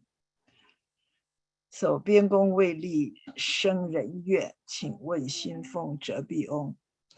And such kind of glorifying the army was not successful, actually. It was followed by year after year of war with An Lushan and so on. So Yang Guozhong was no big hero. He did not accomplish anything, and it caused many people to complain, to dislike him, to not support him or hate him. Just ask this old man who broke his arm. This is similar to that song, because this was a carefree person who enjoyed life. Then because of the war and because he did not want to die in the war, he damaged his arm so that for all his life, he lost one arm's use, and he had pain in the arm, and he was happy that he was alive. Okay, here I have a little bit to tell you in my travel in Greece. This is the map of my travel in Greece in 2015. We spent 4 nights on the cruise ship in the Aegean Sea. And on this day at 12:30, we disembarked from the ship and we went to Kushadasi. This is Kushadasi, which is Bird Island. It is on the Turkish side of this map, which is this part. You see, it's very close to Ephesus. That's why we docked there, because lots of people wanted to go to Ephesus to see Roman ruins. And I, being the second time here, I already saw everything in Ephesus, so I didn't go. Me and my roommate, Julie, we just wandered around in the harbor, looking at the shops, the souvenir shops, and so on. And I came across this sign on the side of this jewelry shop. And this has 2 soldiers, one carrying another, and with a Turkish flag in the middle, and with Australian flag on the right. So I'm sure the one on the left is New Zealand. So even though many countries participated in the Battle of Gallipoli, most casualty, most deaths happened in the armies of Anzac, Australia and New Zealand. So we have this little excerpt of letter from Kemal Ataturk, Kaimur Jiangjun. He wrote this part that I copied here. He wrote this letter to Anzac mothers, to the people, the mothers of those soldiers in Anzac who died in Gallipoli. Those heroes that shed their blood and lost their lives, you are now lying in the friendly country. Therefore, rest in peace. There is no difference between the Johnnies and the Mehmets. He uses the word Mehmet to represent Johnnies on his side. There's no difference between them where they lie side by side here in this country of ours. You, the mothers who send their sons from faraway countries, wipe away your tears. Your sons are now lying in our bosom and are in peace. After having lost their lives in this land, they have now become our sons as well. It is very generous of him to make this reconciliation or reconciliatory gesture that even though we were enemies and your people died, our people died, but they were all buried together in this land, which is our country, not yours, but they become our son as well, because this is our land and they died here. So what I'm trying to say is, here is a view of people dying in another country from the view of Ataturk, which is highly political. He thinks that when you died here, you become our sons and we welcome you. So I'm quoting here two poems. They were English poems. One is The Soldier by Rupert Brooke in 1914, and one is Drummer Hodge by Thomas Hardy, 1899. They were both about soldiers, British soldiers, dying in a foreign land. First, The Soldier by Rupert Brooke.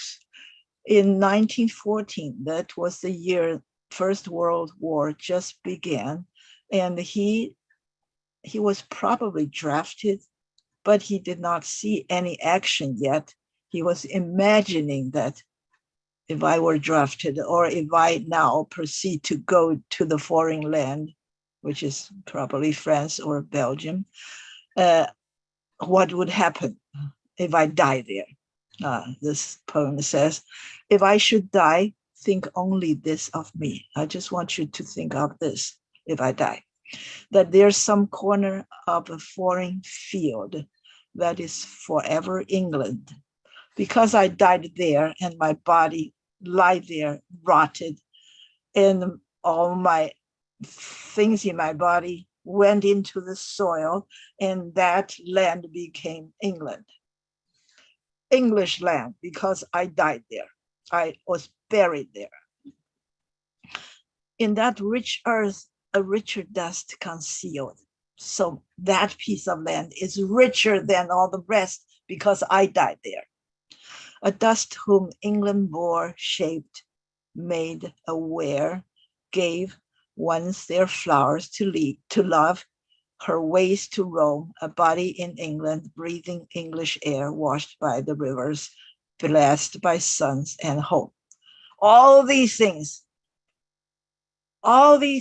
from England, my body, my knowledge, my feeling, my love, my way of roaming, everything that's English is now dust in this country, which is not English.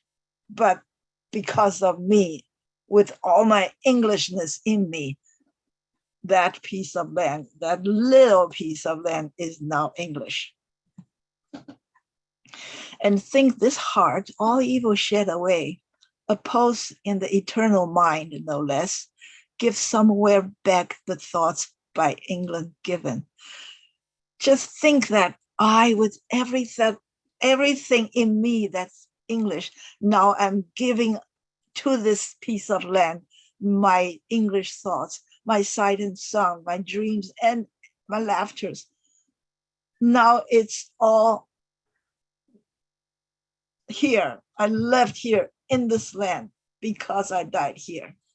This is a very lovely way for him to think that his dead body would win this tiny little piece of land for his country and spread the beauty and the grace of English everything on this foreign land. Then we'll read another poem about a person who died, which is written by Thomas Hardy.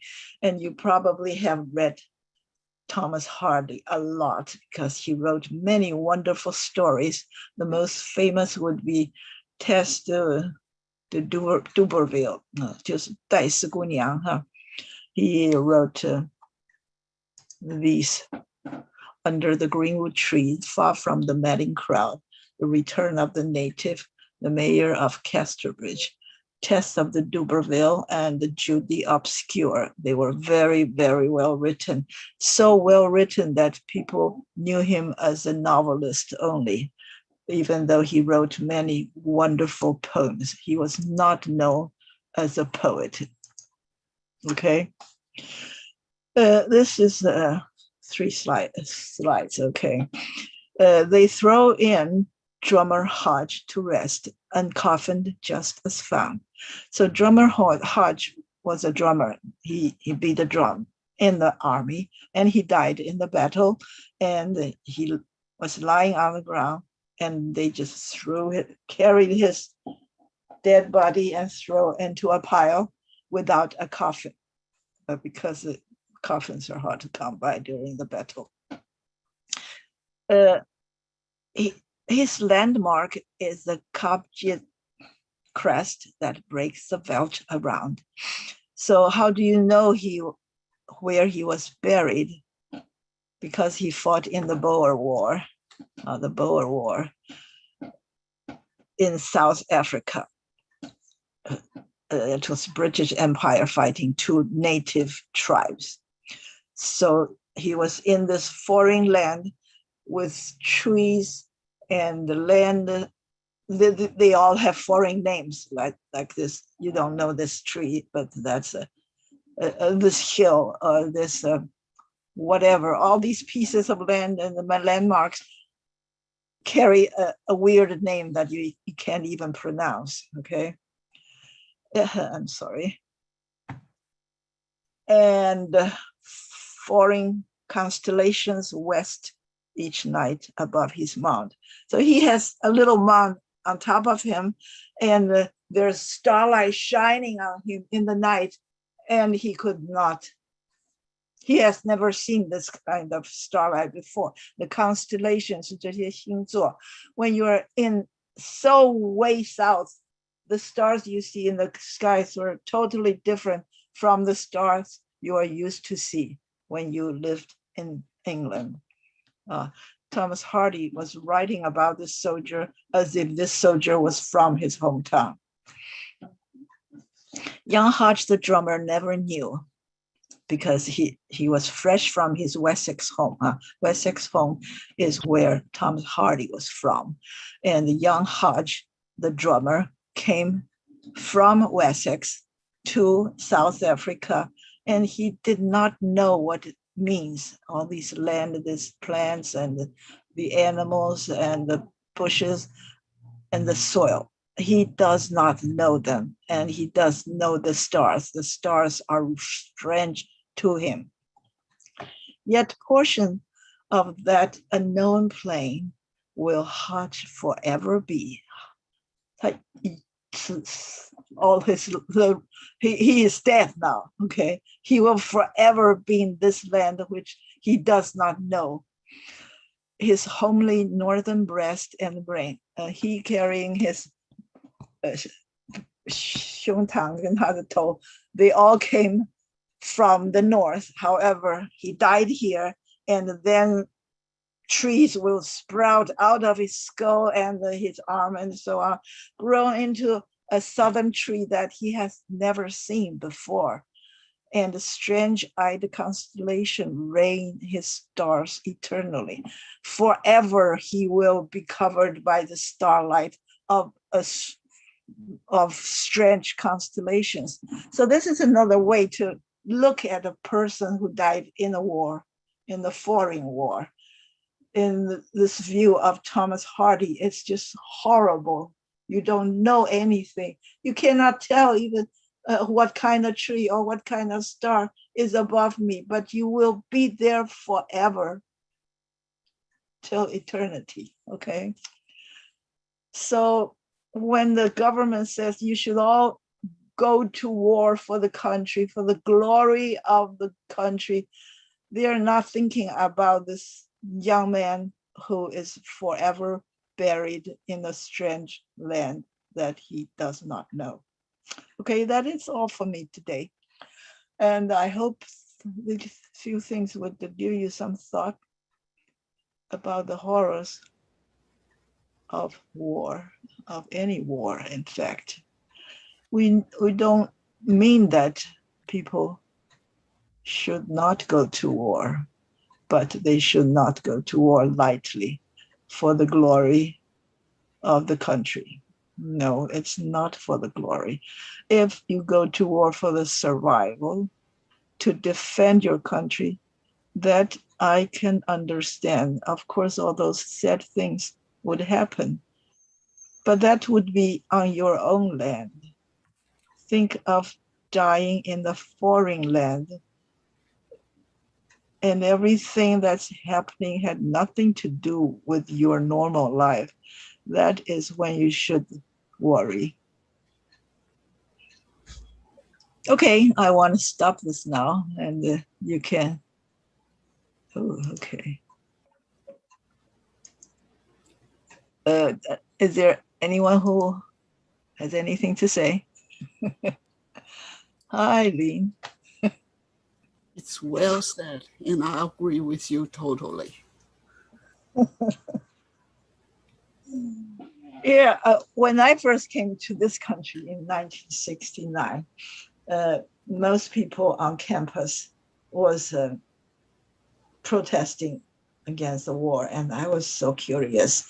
I would like to tell them, sometimes quietly, that we are for the war. We want to fight the communists. that was the first few days of my life in an office on campus in an American university. But then slowly, and you could see that my views are totally changed. After all, that was 50 years ago. A person can change a lot.